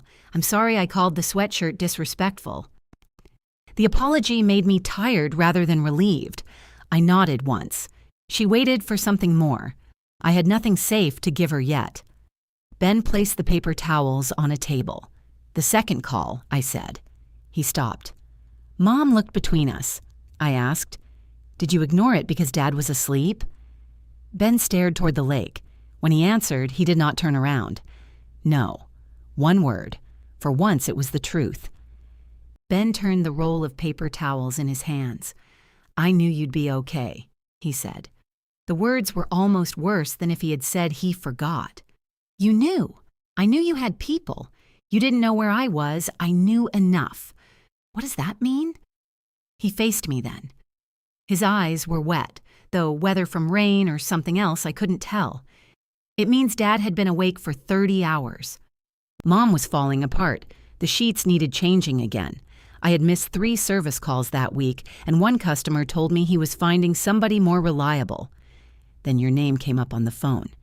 He pressed his thumb into the cardboard tube until it bent, and I thought, just once, she can handle her own emergency. Nobody spoke. Ben looked down at the crushed roll. "I wanted one person not to need me. You could have answered and said that. I know, stop." He flinched. "I don't want to hear that you know. You knew at 7:14, apparently. I told myself you'd call Mom if it was serious. I did." Mom's face changed. I had called the house first because her cell reception was terrible inside Dad's place. Then I called Ben. Then Dana took the phone out of my hand because I could not keep my eyes open. Mom began. "The house phone was unplugged that week." Ben nodded. "Dad kept calling the pharmacy at night." "You unplugged it?" "He did," Mom said. "I forgot to reconnect it." "So nobody chose not to answer that one," Ben said. He sounded almost relieved. I looked at him. He lowered his eyes. "That doesn't help," he said. "No, I should have answered." "Yes." The force of that one word filled the pavilion. Ben accepted it. He did not explain that he was tired again or that Dad needed him. He stood there with the ruined paper towels in his hands and let the sentence remain his. Mallory picked up the cold pack from where it had slipped beside my chair. "The dining hall's open," she said. "We should move." Mom looked through the rain at the relatives crossing the path. "We can't leave the food. The food will survive 5 minutes," Mallory said. "The eggs won't." "Nobody needs storm eggs, Mom." Under different circumstances, I might have laughed. We moved the last people into the dining hall. Ben carried both coffee trays. Mallory tried to lift a container of serving utensils, 3 framed photographs, and the bowl catching the roof leak at the same time. Joe took the bowl away from her. "You don't have to save the drip," Joe said. "It's not the drip. The floor. The floor has been wet since 1974. Ruth waited beneath the pavilion roof until I joined her. "Your shoes are soaked," she said. "So are yours. Mine cost $9. Yours were stolen from a hospital." I looked at her. She raised one eyebrow. "I can hear," she said. "I'm old, not upholstered."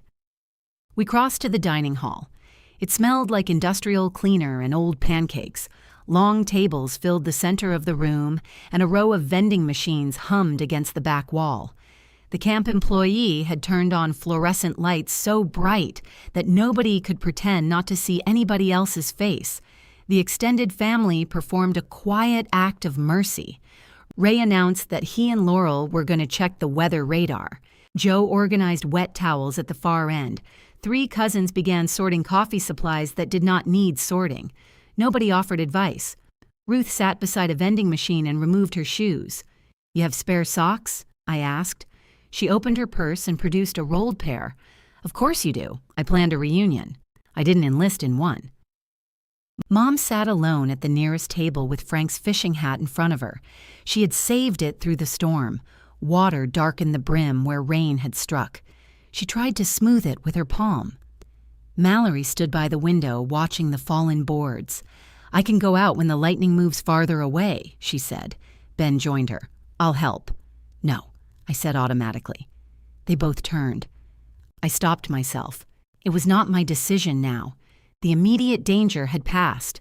They were adults. They could look at the radar and make their own choices.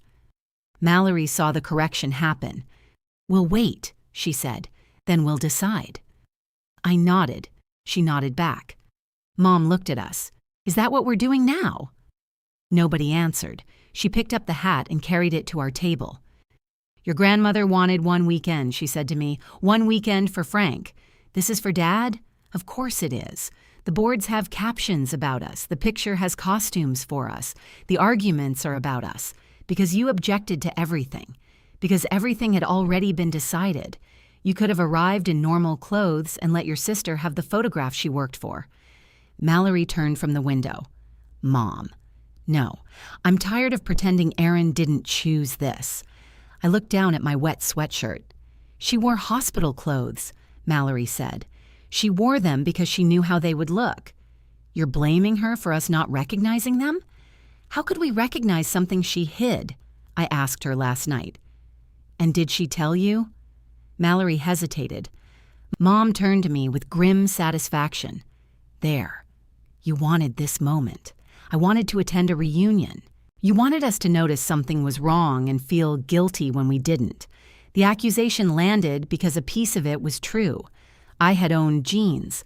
I had owned a black sweater, 2 decent blouses, and a green dress Dana once said made me look like I had hobbies. I had chosen these clothes after Mallory's call. But wanting them to notice was not the same as planning their humiliation. I wanted to come as the person I actually was," I said. "You could have done that in jeans. You told me the uniform would take attention from Dad. Fine. I left it home. But you don't get to strip away the evidence of my life and then complain that what's underneath makes you uncomfortable." Mom's nostrils flared. "This is exactly what I meant by a display. I answered a question you asked. You announced it in front of the entire family. You criticized me in front of the entire family. I said your clothes were inappropriate. They were inappropriate when I came home, too."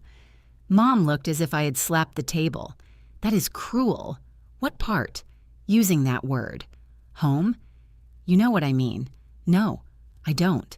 Your father was dying, and I was injured. We couldn't be in 2 places. I never said you could. You say it every time you mention that call. I have mentioned it once. You have been holding it for 8 months. So has Ben." Ben closed his eyes. Mom turned on him.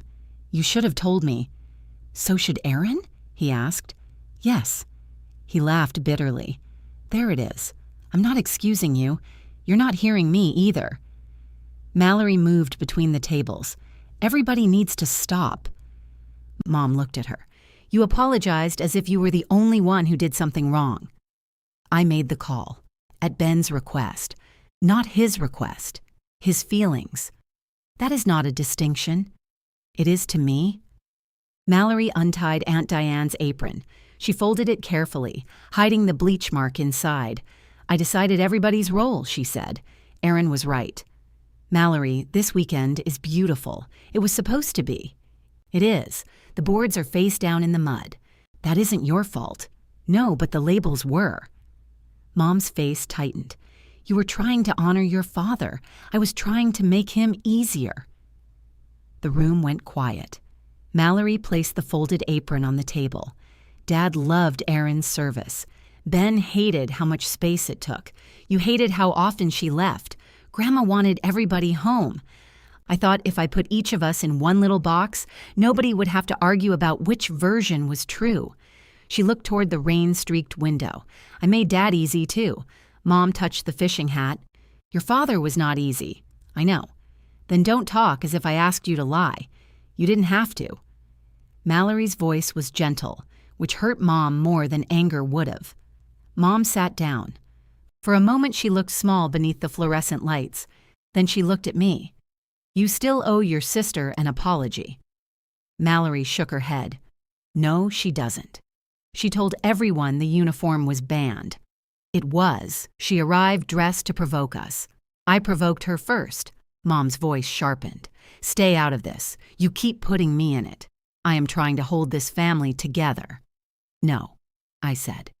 You're trying to decide whose pain is allowed to make a mess. Mom stood. And what are you doing? The answer arrived with complete calm. Leaving. Mallory's face changed. Aaron, the storm is moving east. I'll wait until the roads are safe. You can't leave before the photograph. We're not taking a photograph. We can do it tomorrow morning. I won't be here tomorrow morning. Ruth had put her dry socks on. She stood slowly. Come sit with me first, she said. I shook my head. If I sit down, I'll be volunteered for something. Mom's eyes flashed. Nobody is volunteering you.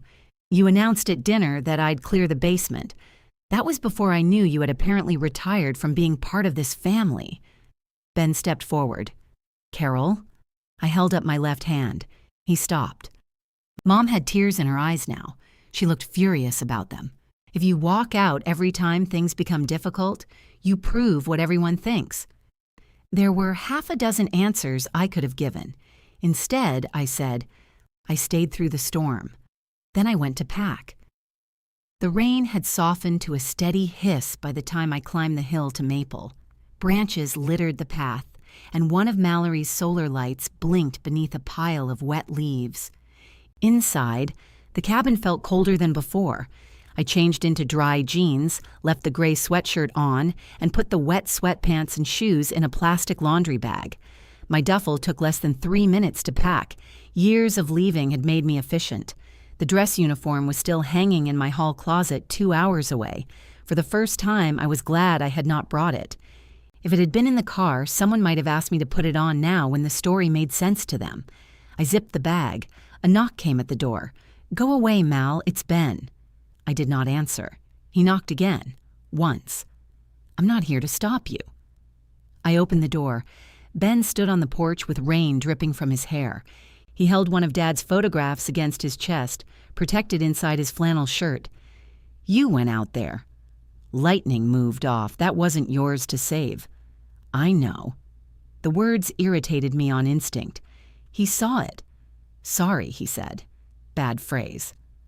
I picked up my duffel. Ben did not move from the doorway. You said you weren't here to stop me. I'm not. Then move. He pulled the photograph from his shirt. It showed Dad in his workshop beneath the pegboard. Ben stood beside him, both of them holding the frame of an engine hoist they had built together. Above Dad's shoulder was the small picture of me in uniform. Ben looked down at it. There's something I didn't tell you, he said, about the last weeks with Dad. I set the duffel down. Ben stayed in the doorway holding the photograph by its dry edges.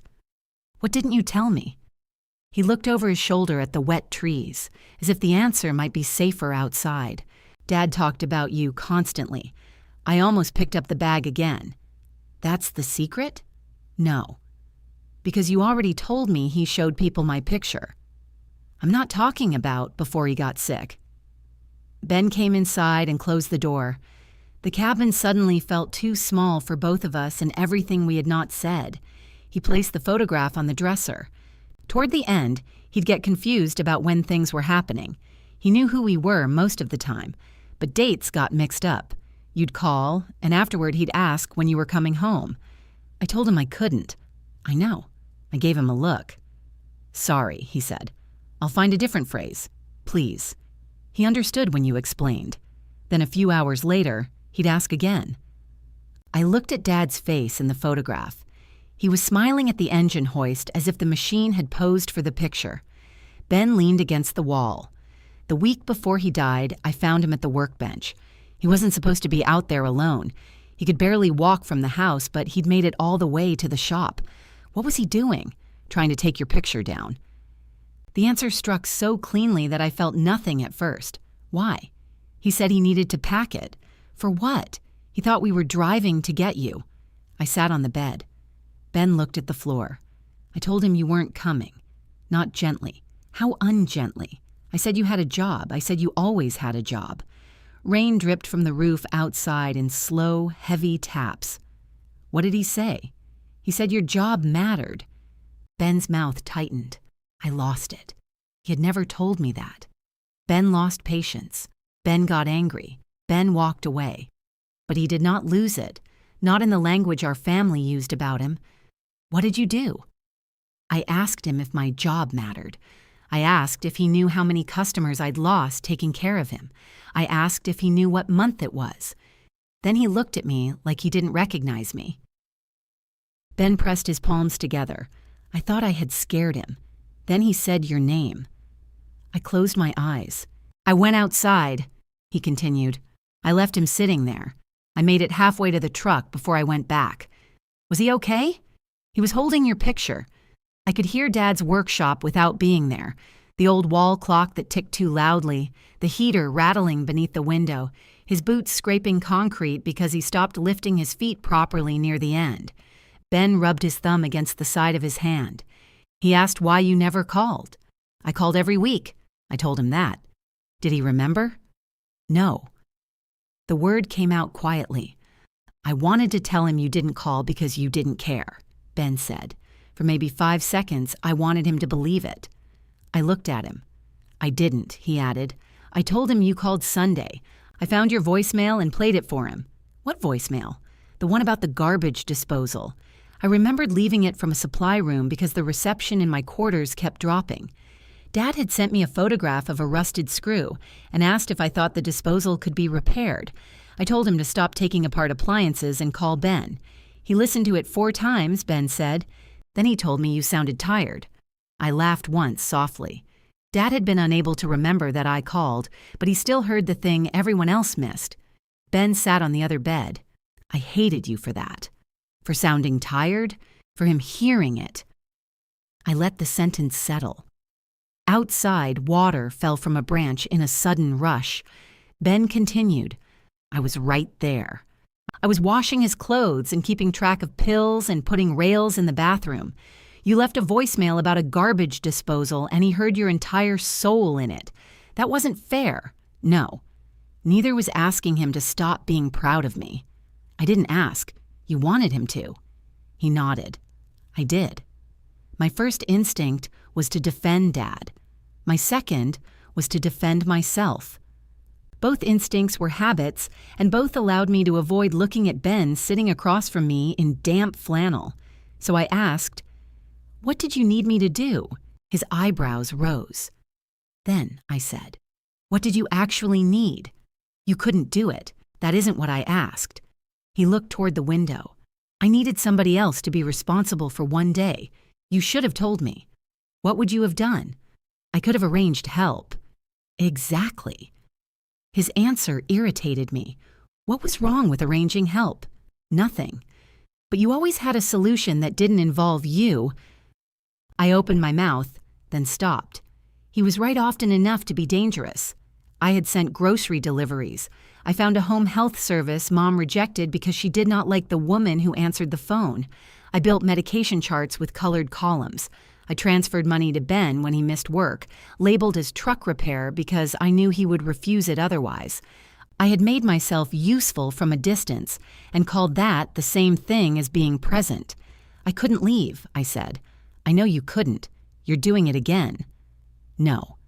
Listen. I know you couldn't leave. That doesn't mean I wasn't angry that you couldn't. The distinction hurt because it was clean. I called Dad, I said. You called him. You didn't call me. We talked. We exchanged updates.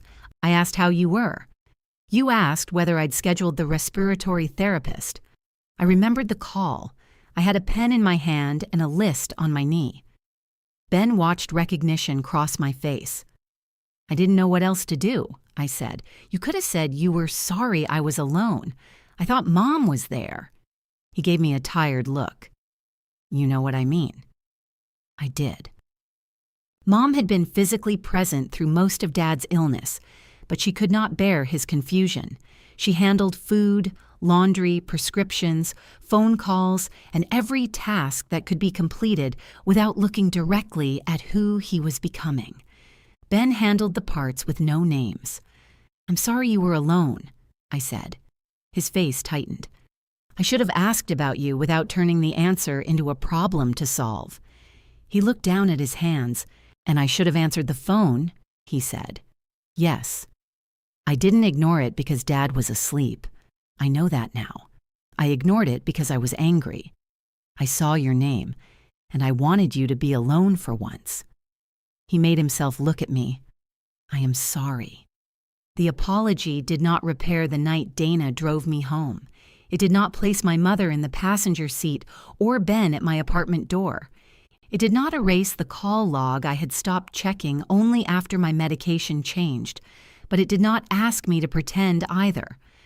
"I believe you're sorry," I said. He nodded slowly. "Is that enough?" "It's what I have. That's fair." Neither of us knew what to do with fair after that. Ben stood and reached for my duffel. I caught the strap first. "I can carry it. I know you can." The phrase made us both pause. He tried again. "May I carry it?" "No." "All right." I handed him the plastic bag containing my wet shoes and sweatpants. "You can carry this." He took it without smiling, which was kinder than making the moment sentimental. We walked down the hill together. The rain had stopped. Mist hung between the trees, and water ran along the path in narrow brown streams. The fallen branch near the pavilion was smaller than it had sounded, but large enough to crush one of Mallory's solar lights. At the bottom, Ruth waited beneath an umbrella Laurel was holding. Ruth looked at my duffel, then at Ben carrying the laundry bag. "Are you leaving?" she asked. I was. "And now?" "I haven't decided. That's progress. I didn't say I was staying. I didn't say you did." Laurel offered me the umbrella. I shook my head. Mallory stood on the grass with Joe and Ray collecting photographs. The boards had absorbed water and bowed in the middle. Some pictures were smeared beyond saving, but most had been protected by plastic sleeves. The roll cards were gone. I did not ask whether the storm took them or Mallory did. She saw my duffel and came toward us. "Road's open," she said. "The camp office checked. Okay. But there are branches down near the county line. I'll be careful." Mallory nodded. She did not ask me to stay. That made it harder to leave. She looked at Ben. "Did you talk?" "Yes," he said. "Did it help?" "No, we said together." Mallory's mouth twitched. I glanced at the damaged boards. "How bad?" "Mostly edges. A few photos are ruined. I have copies of some." "I know." She said it cautiously, then winced at herself. "Sorry. Apparently that phrase is contaminated now. It's having a difficult weekend." Mallory looked at the gray sweatshirt. "I meant what I said in the pavilion. I heard you. The apology. I heard that too. I don't expect you to make me feel better. That's new. I'm growing in real time. It's unpleasant." Ruth leaned toward Laurel. "They get that from me." Mallory took a breath. "If you leave, I'll tell everyone the picture is canceled. I won't reschedule it without you." I looked at her. "You can still take a picture. Not that picture." Behind her, the work jacket and fishing hat remained inside the pavilion. Her apron was folded in the dining hall. The boards lay blank-faced on the wet grass. "What would tomorrow's picture be?" I asked. "People standing together. That sounds ambitious." "I'm open to seated options." I looked toward my car. The thought of driving home brought immediate relief. My apartment was quiet. Nobody there would ask questions or assign meaning to my clothes. I could hang the uniform back over the bedroom door and return to the life in which being alone felt like control. Then Ruth said, "I won't ask you to stay for Frank." I turned. "He isn't here," she said. "He won't know." Mom stood in the pavilion doorway behind her. Ruth continued, "I'm asking whether you want to stay for any of us." Mom's face closed before I could read it. Ben waited with my wet clothes in his hand. Mallory held a photograph against her chest. Joe and Ray pretended to be occupied with a board that had no remaining pictures on it. I set the duffel on the ground. "If I stay, I'm not fixing the reunion." Mallory nodded. "Okay, I'm not explaining the crash to everybody." "Okay, I'm not wearing anything for the photograph except what I choose." "Okay, and I'm not apologizing for embarrassing anyone." Mom stepped forward. "Then you might as well go." Mallory turned on her. Stop. Mom looked stunned. No, Mallory said. You don't get to make that decision for all of us. Mom's gaze moved from Mallory to Ben. Ben placed the laundry bag beside my duffel. I want her to stay, he said. Ruth opened her umbrella wider, though the rain had ended. 4 people looked at me. Mom was the only one who looked away. I'll stay tonight, I said. That is not the same as everything being fine. No, Ben said. It isn't. Mallory picked up my duffel before I could stop her. You're going to hurt yourself, I said. It weighs 12 pounds. The strap sticks. I made a laminated schedule. I can operate a strap. She headed up the hill. Ben retrieved the wet laundry. Ruth took my left hand. Mom remained beneath the pavilion roof beside Frank's empty jacket. As we started toward Maple, she called my name. I turned. For one moment, I thought she might ask me to stay for her. Instead, she held up the fishing hat. Your father would hate what you've done to this weekend. The old answer rose in me. Apologize. Absorb. Restore order. I let it pass. Then it's a good thing, I said. We finally stopped dressing for him. Mom stared at me for a long moment. Then she lowered the fishing hat. You always have the perfect sentence, she said. No, I usually have the sentence I should have said 6 months ago. She turned and went into the pavilion. Ruth squeezed my hand. That could have been worse. How? She could have thrown the hat. She would never. Exactly. Then we'd have to worry. Mallory carried my duffel up the hill with the determined posture of someone transporting a wounded animal she did not want to frighten. The strap stuck halfway across her shoulder, exactly as I had warned. She refused to adjust it until we reached Maple. Ben set the laundry bag on the porch. I can hang these somewhere, he said. I'll do it. He nodded. Mallory dropped the duffel on the bed and flexed her fingers. 12 pounds, she said. Possibly 13. You were very brave. I'd like that on my board. Ben leaned against the doorframe, the one who carried a bag. It has more dignity than the one who wandered. Mallory stopped. I'm sorry, she said. I know. Contaminated phrase. Temporarily. Ben looked toward the path. I'm going to help Joe with the pictures. Mallory glanced at me. I saw the request forming. No, I said. I didn't ask. You were about to. I was going to ask if you wanted to help us identify which copies you have. I don't right now. She swallowed her disappointment. Okay. It was a small thing, accepting no without turning it into an injury. In our family, small things did the work of machinery. Ben stepped off the porch. Take your medication, he said. I stared at him. He lifted both hands. Dana told me once you forget. When did you talk to Dana? The funeral. She called. That stopped me. Why? To see if you got home safely. And I told her you did. Did she insult you? She asked if our entire family was emotionally constipated. Mallory nodded. I like her. You haven't met her. I know excellence from reports. Ruth laughed so hard she had to sit on the porch rail. I looked at her. What? She asked. Nothing. Dana and Ruth were going to be unbearable if they ever occupied the same room. The others returned to the pavilion. I stayed in Maple. At first, resting felt like refusal. I could hear people working below, tables scraping, plastic sleeves being separated, Mallory calling for dry towels. Every sound translated itself into a task I could complete faster. I took my medication and lay on the bed. The ceiling was made of knotty pine. One knot above me looked like an eye. Another looked like Florida after a hurricane. The air conditioner rattled, stopped, then rattled again with renewed commitment. Nobody came to ask me to fix it. I slept for nearly an hour.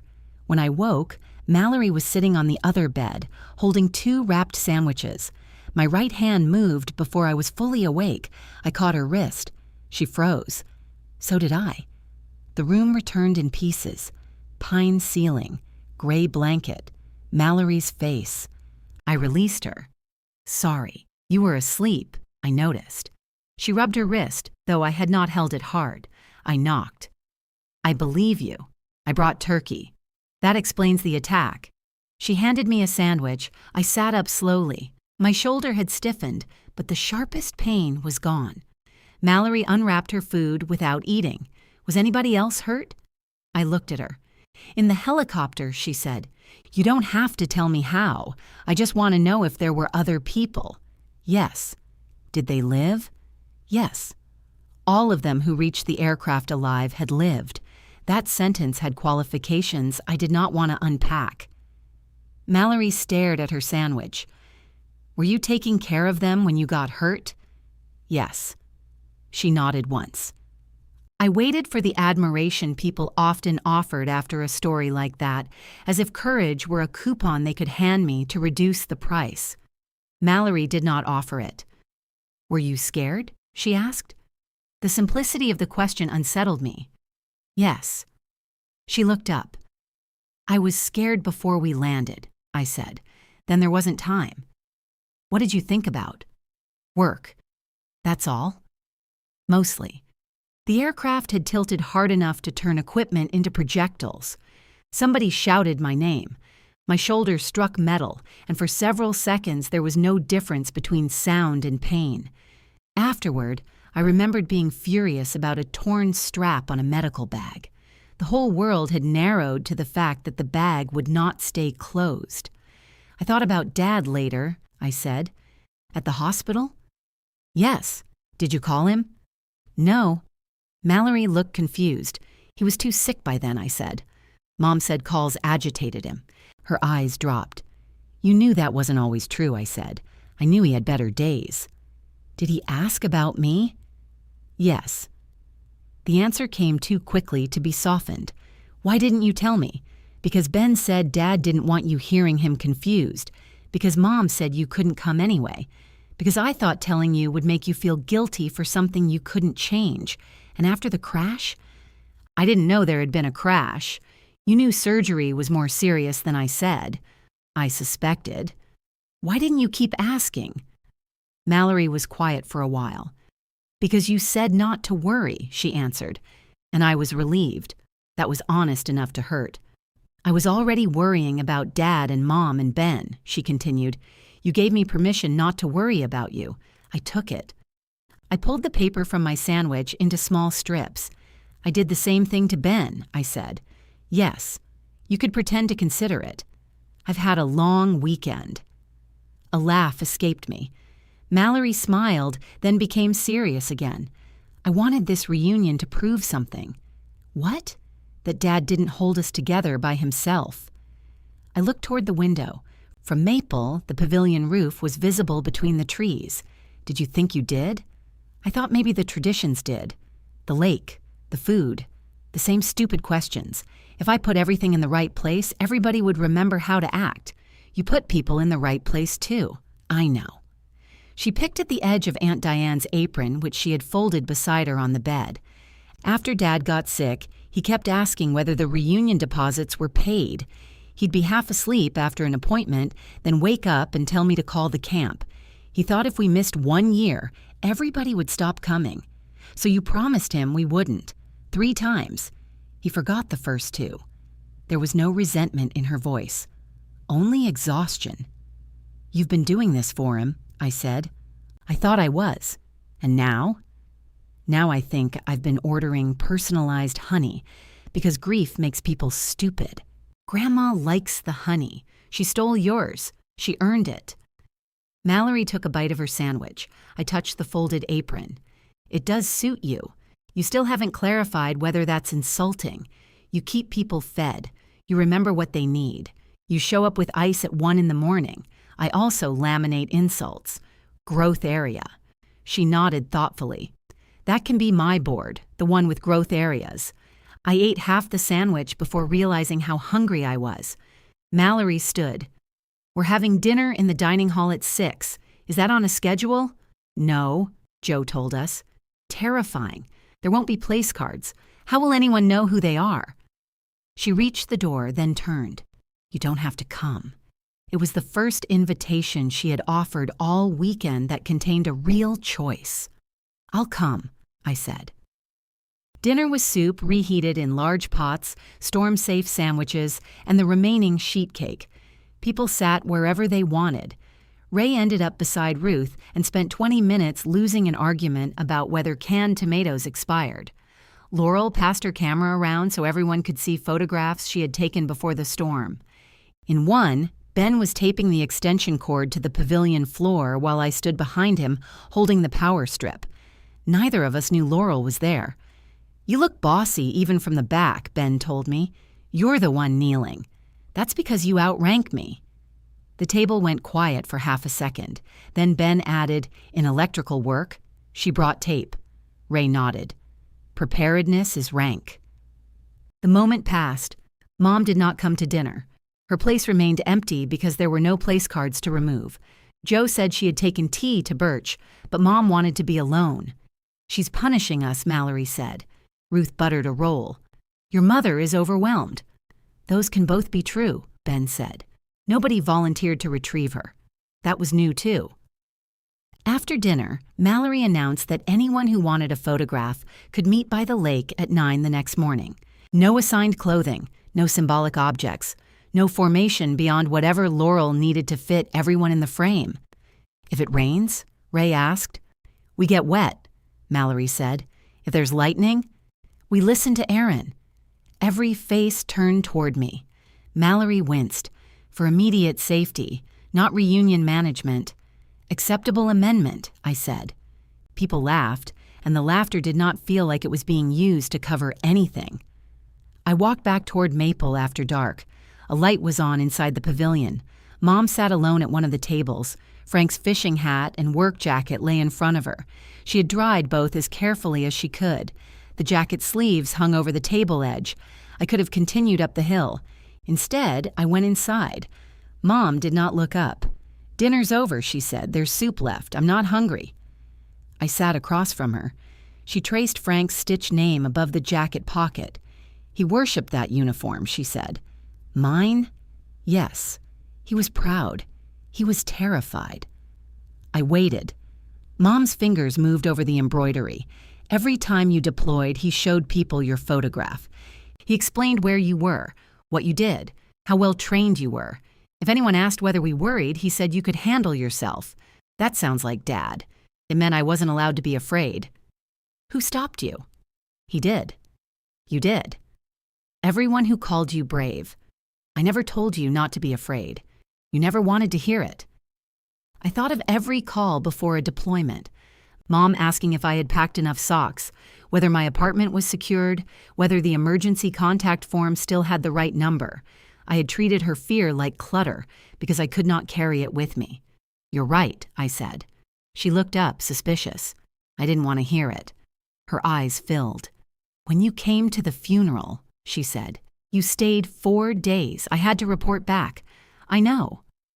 The phrase sounded different from her. "Your father spent years telling me your leaving mattered more than our wanting you here," she continued. "Then he died, and you left again. I didn't leave because I wanted to, but you left." "Yes." She looked at the gray sweatshirt. "And then this happened." "Yes." "Were you afraid?" Mallory had asked the same question without accusation. From Mom, it sounded like a door she had never known how to open. "Yes," I said. Mom reached across the table and touched the cuff. Her fingers rested there for 1 second.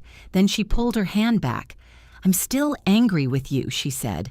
"I'm still angry with you, too." She nodded. It was not forgiveness. It was the first honest thing we had agreed on. Mom folded the jacket sleeves across the table. "I wasn't trying to erase you. You told me to leave the uniform home. I didn't want it in Frank's memorial picture. That is erasing a specific part of me. It was one photograph. It was a photograph where everyone's clothing was supposed to represent who they were." Her eyes moved toward the fishing hat.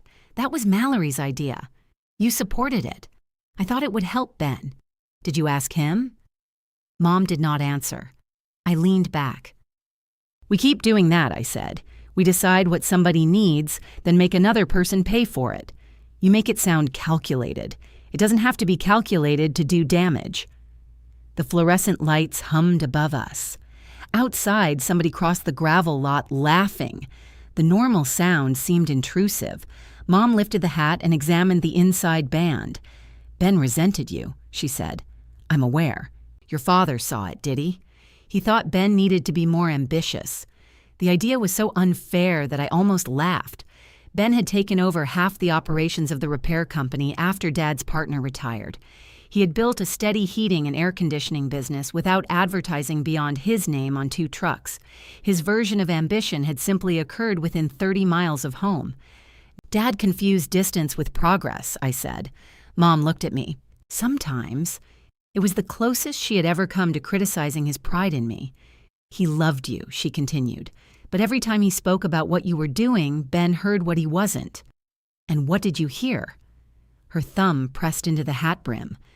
"I heard that leaving was admirable." The answer was not really about the Army. Mom had married Dad at 24. They moved 6 times in their first 8 years because Frank chased better work, cheaper houses, and one disastrous partnership involving custom boat trailers. When they finally settled in our hometown, Mom made permanence into a religion. Same grocery store, same dentist, same kitchen curtains for 19 years. I had always assumed she disliked my service because she did not understand it. Maybe she understood departure too well. "I didn't leave you," I said. "You left home. Those aren't the same." They felt the same from here. I looked at her. When I called after surgery, I said, "and nobody came," those felt the same from where I was, too. Mom's face crumpled for half a second before she controlled it. "I wish I had known. I wish you had asked. What would you have said?" I thought about Mallory knocking with the cold pack. "What happened to your shoulder? Where did you get that sweatshirt?" Questions I had answered with nothing. "I don't know," I admitted. Mom nodded once, almost bitterly. "Exactly, that doesn't excuse you." "No, it doesn't excuse me either." Her hand stopped moving over the hat. I continued, "Dad was dying. Ben was drowning. Mallory was organizing everybody because she thought schedules could keep us from falling apart. I didn't want my injury competing with any of that. Pain isn't a competition. You spent all weekend scoring it." She looked away. The silence lasted long enough to become a choice. Finally, Mom said, "I was angry with your father for being sick, for leaving first." There it was. She pressed her lips together. "He kept apologizing," she said. "Then he'd tell me what needed doing after he was gone, where the insurance papers were, which filter fit the furnace, who to call about the gutters. I wanted him to be afraid with me, and he kept making lists." "That sounds familiar." Her eyes returned to mine. "Yes," she said, "it does." I looked down at my hands. Dad and I had both treated preparation as a substitute for letting people see fear. The difference was that he had died before anyone could tell him how exhausting that was. Mom put the hat on top of the jacket. "I shouldn't have said he'd hate what you did to the weekend." "No." "He might have." "Probably." A surprised laugh escaped her. "But he would have hated what all of us did," I added. "That's true. And then he would have fixed something that wasn't broken. The pavilion sink drips. He'd disappear for 3 hours. He'd miss the photograph. He always did." We sat with that. Mom's fingers trembled slightly as she straightened the jacket. "I am sorry you came home without us," she said. The sentence was careful and incomplete. It did not admit choice. It did not name the call. It did not apologize for the uniform, but it was hers. "I'm sorry I made it easy not to know," I said. She nodded. "I'm not moving back," I added. Her face closed a little. "I didn't ask you to. You announced it to Ray. I said it would make sense. For you, for the family. There it is again." She sighed. "What do you want me to do with the workshop? Ask all 3 of us. Mallory lives an hour away. I live 2. Ben has already done enough. So have I." Mom looked stung. I let her be stung. "I'll come for one Saturday," I said. "We all choose the date. We decide beforehand what we're sorting. If the basement needs more than that, we hire help. With whose money? Yours, if you want it cleared." She stared at me. I could almost see the old arrangement waiting for me to step back into it. Mom needed, Ben carried, Mallory organized, I solved. Everyone called the pattern love because love was less embarrassing than dependence. One Saturday, she repeated. Yes, and if we don't finish, we schedule another day together or you hire someone. You make family sound like a contract. No, I'm making the work sound like work. Mom looked down at Frank's jacket. I'll think about it. That's fine. It was not agreement, but I did not negotiate against myself. When I stood, she asked, Are you coming to the photograph? Yes. In that? I looked at the sweatshirt. Yes. Her jaw tightened by instinct. Then she nodded. I haven't decided whether I am. That's your choice. I left her with the hat and jacket. The camp laundry room was behind the dining hall, beside an ice machine that groaned every 4 minutes. I washed the sweatpants and canvas shoes in a deep utility sink, wrung out as much water as I could, and fed quarters into a dryer old enough to have served under several presidents. While it turned, I called Dana. Well, she answered. Did you tell them? Yes. All of it? Enough. Did they immediately form a healing circle? There was weather, that isn't a no. They blamed me, blamed each other, apologized selectively, overloaded a circuit, and lost several photographs in mud. So, reunion. Basically. The dryer thumped as one shoe struck the drum. Dana heard it. Are you drying the sandwich shoes? They got wet. Let them go, Erin. They have arch support. She sighed. I told her I had decided to stay. Do you want to? She asked. I want to leave without running away. That sounds annoyingly healthy. I learned from you. You learned spite from me. Don't steal credit. I sat on a plastic chair. They know you drove me home. Good. Mom remembers your name, obviously. I'm memorable. She has never met you. Still counts. The dryer thumped again. Dana's voice changed. Did anybody ask if you were scared? Mallory did. Mom did too. And what did you say? The truth. She was quiet. Look at you, she said finally, practically communicating. Don't make it strange. Too late. The dryer stopped. I took out the clothes. The sweatshirt had remained on me, but the sweatpants were warm and soft, and the shoes had survived despite sounding terminal. Back at Maple, I laid everything on the empty bed. I could have worn jeans to the photograph. I could have made it easier for Mom, cleaner for Mallory, less interesting to everyone who now understood. Instead, I folded the jeans into my bag. The sweatshirt and sweatpants were not a punishment. They were not a uniform either. That was the point. I slept better that night. Not well, better. The air conditioner woke me twice, and at some point a branch scraped the roof long enough to convince my body that metal was moving. But I knew where I was before I reached for anything. Progress sometimes arrived as the disaster that did not happen. Morning sunlight came through the window. I put on the navy sweatpants, the gray canvas shoes, and the same sweatshirt. The cuff was still slightly damp from the rain, but I rolled it once. When I reached the pavilion, breakfast had assembled itself without Mallory's clipboard. Joe toasted leftover rolls on the grill. Ray made coffee weak enough to qualify as brown water. Ruth sat in her red cardigan because she was genuinely cold. Laurel checked the sky and said the light would be good for half an hour. Ben wore jeans and a dark flannel shirt. He handed me coffee. Cream. No sugar. Still correct. Good. I hate learning. Mallory entered carrying Aunt Diane's apron folded over one arm. She placed it on the memorial table. You're not wearing it? I asked. No. You could. I know. She looked at my sweatpants. You dried them. I did. Those shoes sound like bricks in a dryer. They're durable. They're a hate crime against footwear. I smiled. Mom arrived last. She carried the fishing hat in one hand and Frank's work jacket over the other arm. Ben stopped stirring his coffee.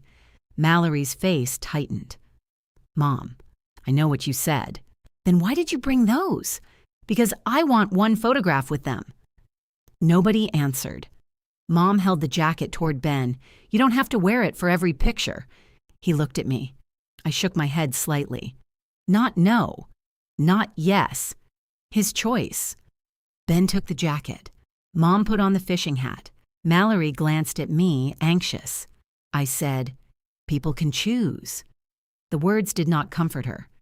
We walked toward the lake. The benches were still wet, so Laurel arranged everyone on the higher grass. The group came together badly. Ray kept moving to the wrong side. Joe objected to standing behind anyone taller than she was. Ruth demanded a chair, then rejected 2 chairs before approving a third. Ben put on Dad's jacket. It fit through the shoulders but was short at the wrists. Mom touched the stitched name above the pocket. "There," she said softly. For a moment, Ben looked like he had been dressed as Dad's absence. Mallory began positioning people. Ray beside Joe, Ruth in front. Laurel says taller people in back. She moved through the group, adjusting gaps. Then she reached me. "Aaron, could you stand at the far left? The edge?" I looked at her. Mallory followed my gaze to the open space beside the last bench. "It balances the group," she said. "Does it? You're the same height as Laurel's tripod marker." Mallory. Her face changed. Around us, conversations faded. Mom touched the fishing hat brim. Ben stood in the jacket, his hands hanging awkwardly at his sides. Mallory looked at my gray clothes, then at the center of the group. She knew what she had done. "It wasn't intentional," she whispered. "That's been the problem all weekend. I can move people. You can. But I'm not asking for a better assignment. What are you asking?" I looked at my mother, my brother, and the empty space my sister had chosen for me. "I'm standing in this photograph as a whole person," I said. "If there isn't room for that, I won't be in it." Mallory's eyes filled, but she did not look away. "There's room," she said. "Then stop deciding what the room means." She nodded. "Okay." She turned toward the group. "Everybody move." Uncle Ray frowned. "Which direction?" "Any direction. I don't care anymore. That's not useful guidance." "Ray, stand beside Joe." "Joe, stop moving every time I turn around. I have a good side." "You've claimed 3 different sides. Age brings options." People shifted. Ben stepped out of line to help move Ruth's chair, and Mallory pulled one of the benches forward. The arrangement became less balanced by every photographic standard she had been trying to enforce. When she finished, there was space in the middle. Not the ceremonial center, because there was no such thing once 27 adults began arguing over elbow room. It was simply a place between Ben and Mallory, behind Ruth's chair and beside Mom. Mallory pointed. "There." I walked toward them. Ben looked down at Dad's work jacket. The brown fabric hung heavily from his shoulders. Frank's stitched name sat over Ben's chest, turning him into both the man who had stayed and the man he had stayed for. Ben took it off. Mom reached for the sleeve. "What are you doing?" "I don't want it. I asked for one photograph. I said yes because you looked hurt." "What's wrong with that?" "Nothing. Once. But I've been wearing this jacket for 2 years." Mom's hand remained on the cuff. Ben spoke gently. "I loved him. I took care of him. I'm angry that I had to, and I'd do it again. All of that is true without the jacket." Mom looked at Frank's name. Then she released the sleeve. Ben folded it over the back of the unused bench. The movement exposed an old black T-shirt beneath his flannel, visible where the buttons had come open. It had the faded logo of his heating company across the chest. He noticed, buttoned one button, then stopped bothering. Mallory looked down at herself as if checking for the apron she had already removed. Ruth tugged her cardigan closed. "I'm keeping this," she warned. "I'm freezing." "No one's taking your sweater," Mallory said. "Good. I've become suspicious of wardrobe committees." Mom still wore the fishing hat. The brim shadowed her eyes.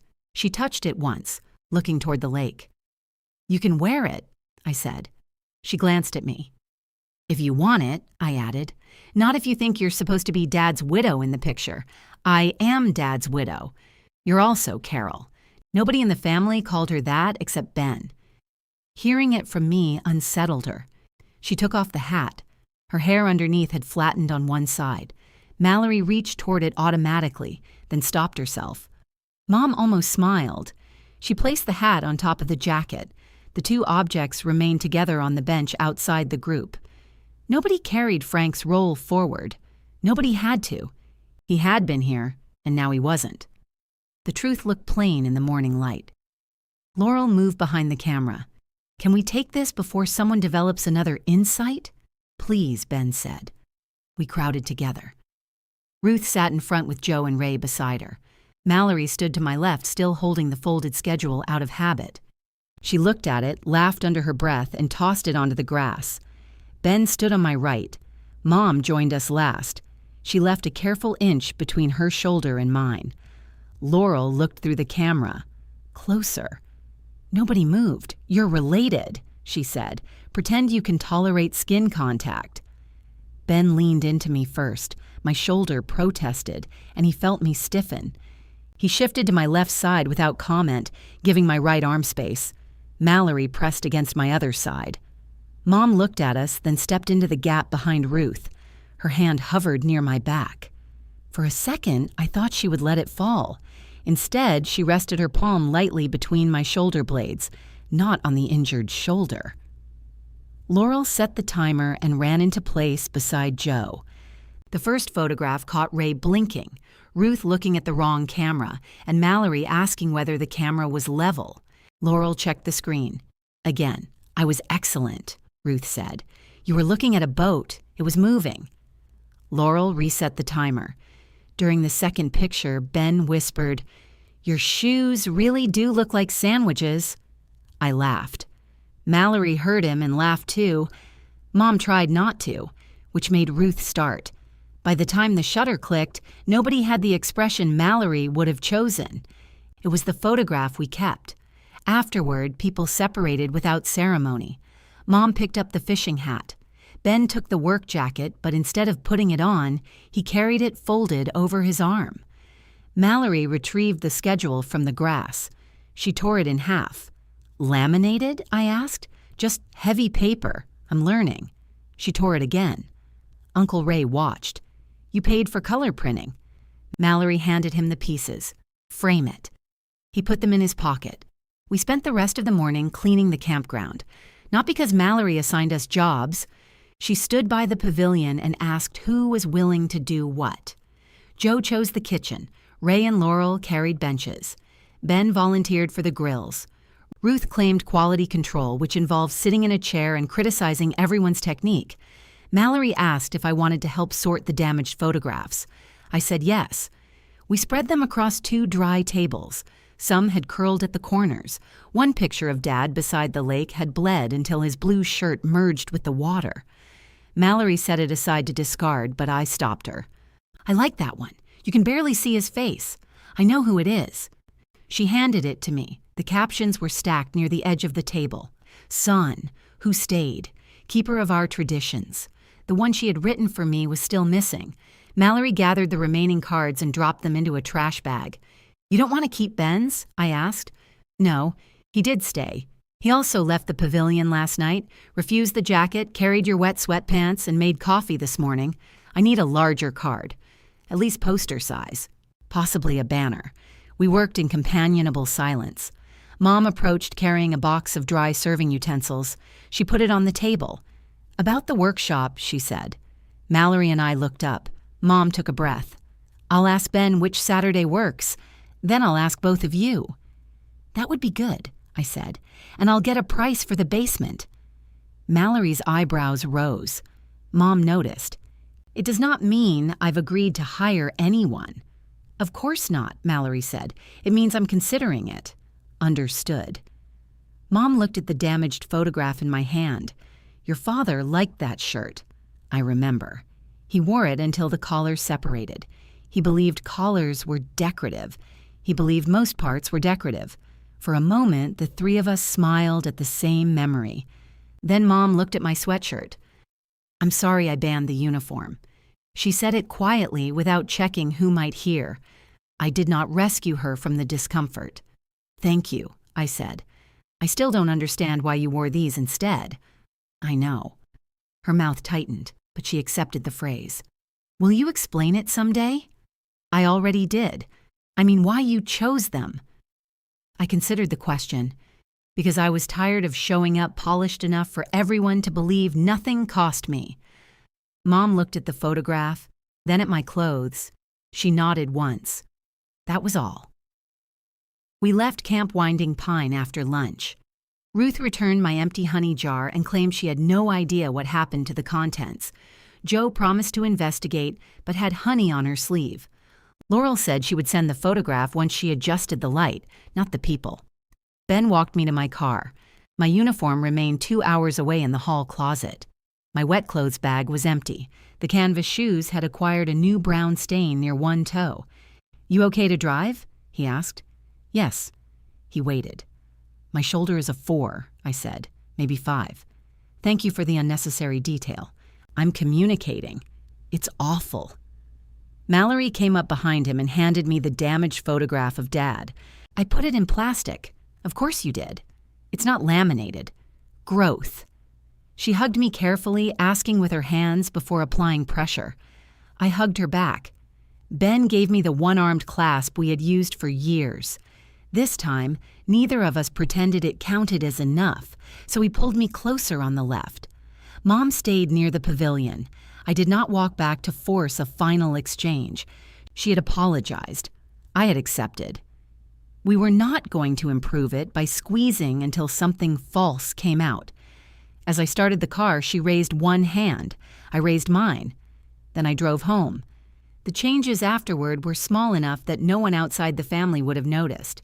Mom created a group message about the workshop instead of calling me separately and presenting the date as settled.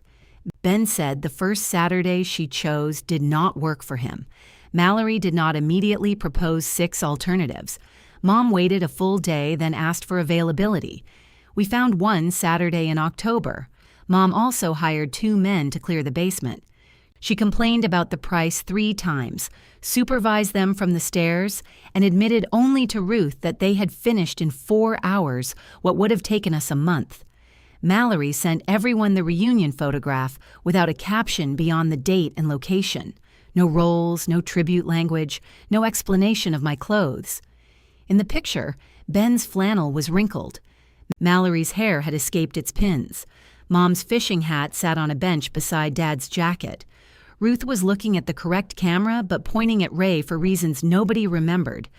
I stood between my siblings in gray sweats, laughing. I hung the photograph in my apartment. Not the uniform picture Dad kept. Not one of me at work. The crooked family picture went above the lamp that had finally moved off the floor. The Saturday we cleared the workshop, Mom unlocked the door at 8 in the morning and handed each of us a roll of blue tape. For labeling, she said. Mallory examined hers. And, are these assignments? They are tape. Just checking. Ben brought coffee. I brought sandwiches. Mallory brought a notebook. And, after visible internal struggle, no clipboard. Dad's workshop smelled like oil, old wood, and the peppermint candies he kept in a jar beside the register. Dust covered the workbench, including the clean rectangular space where the engine hoist photograph had been. My small uniform picture still hung on the pegboard. Ben noticed me looking at it. You want that? Not yet. We sorted hand tools into keep, sell, and donate. Mom tried to put every screwdriver in keep until Ben showed her there were 47. Mallory found 6 extension cords with exposed wire and forced Mom to surrender them. Nobody asked me to decide everything. When Mom began, Aaron, you know more about organizing equipment. She stopped herself. Would you help me with this drawer? She asked instead. Yes. At noon, she left for the hardware store to buy storage bins. Mallory went with her, partly to help and partly to prevent Mom from buying 47 more screwdrivers. Ben and I stayed behind. One leg of the workbench had loosened, making the surface rock each time we moved a box. Ben crouched to inspect it. Dad shimmed this with a folded coupon. What was the coupon for? Furnace filters. Expired? By 9 years. Structural coupon. We tipped the bench and replaced it with a piece of wood. I wore the gray sweatshirt again. It had gained a smear of white paint across the front from the wall behind the shelving. Ben looked at it while tightening the final screw. "You regret not wearing the uniform?" "No. Not even a little?" I considered it. The uniform would have shown them what I accomplished. And those show what? I looked down at the faded cuffs, the paint, and a small dark mark from the wet photograph at the reunion. What it cost me to keep coming home. Ben sat back on his heels. "That sounds like one of your perfect sentences. I've been saving it for 6 months." He smiled. The workbench no longer moved. Ben set the wrench on top and stood beside me in the quiet shop. Above us, Dad's photograph remained on the pegboard. Me in uniform, one eye halfway closed, trying very hard to look like someone who needed nothing. I reached up and took it down. Ben watched without asking. I placed it in the keep box, then pulled out the new family photograph Mallory had printed for the workshop. There we were in damp hair and ordinary clothes, standing badly, laughing before anyone gave us permission. Ben handed me a pushpin. I put the picture on the pegboard where Dad could no longer decide what it meant. Then we went back to work.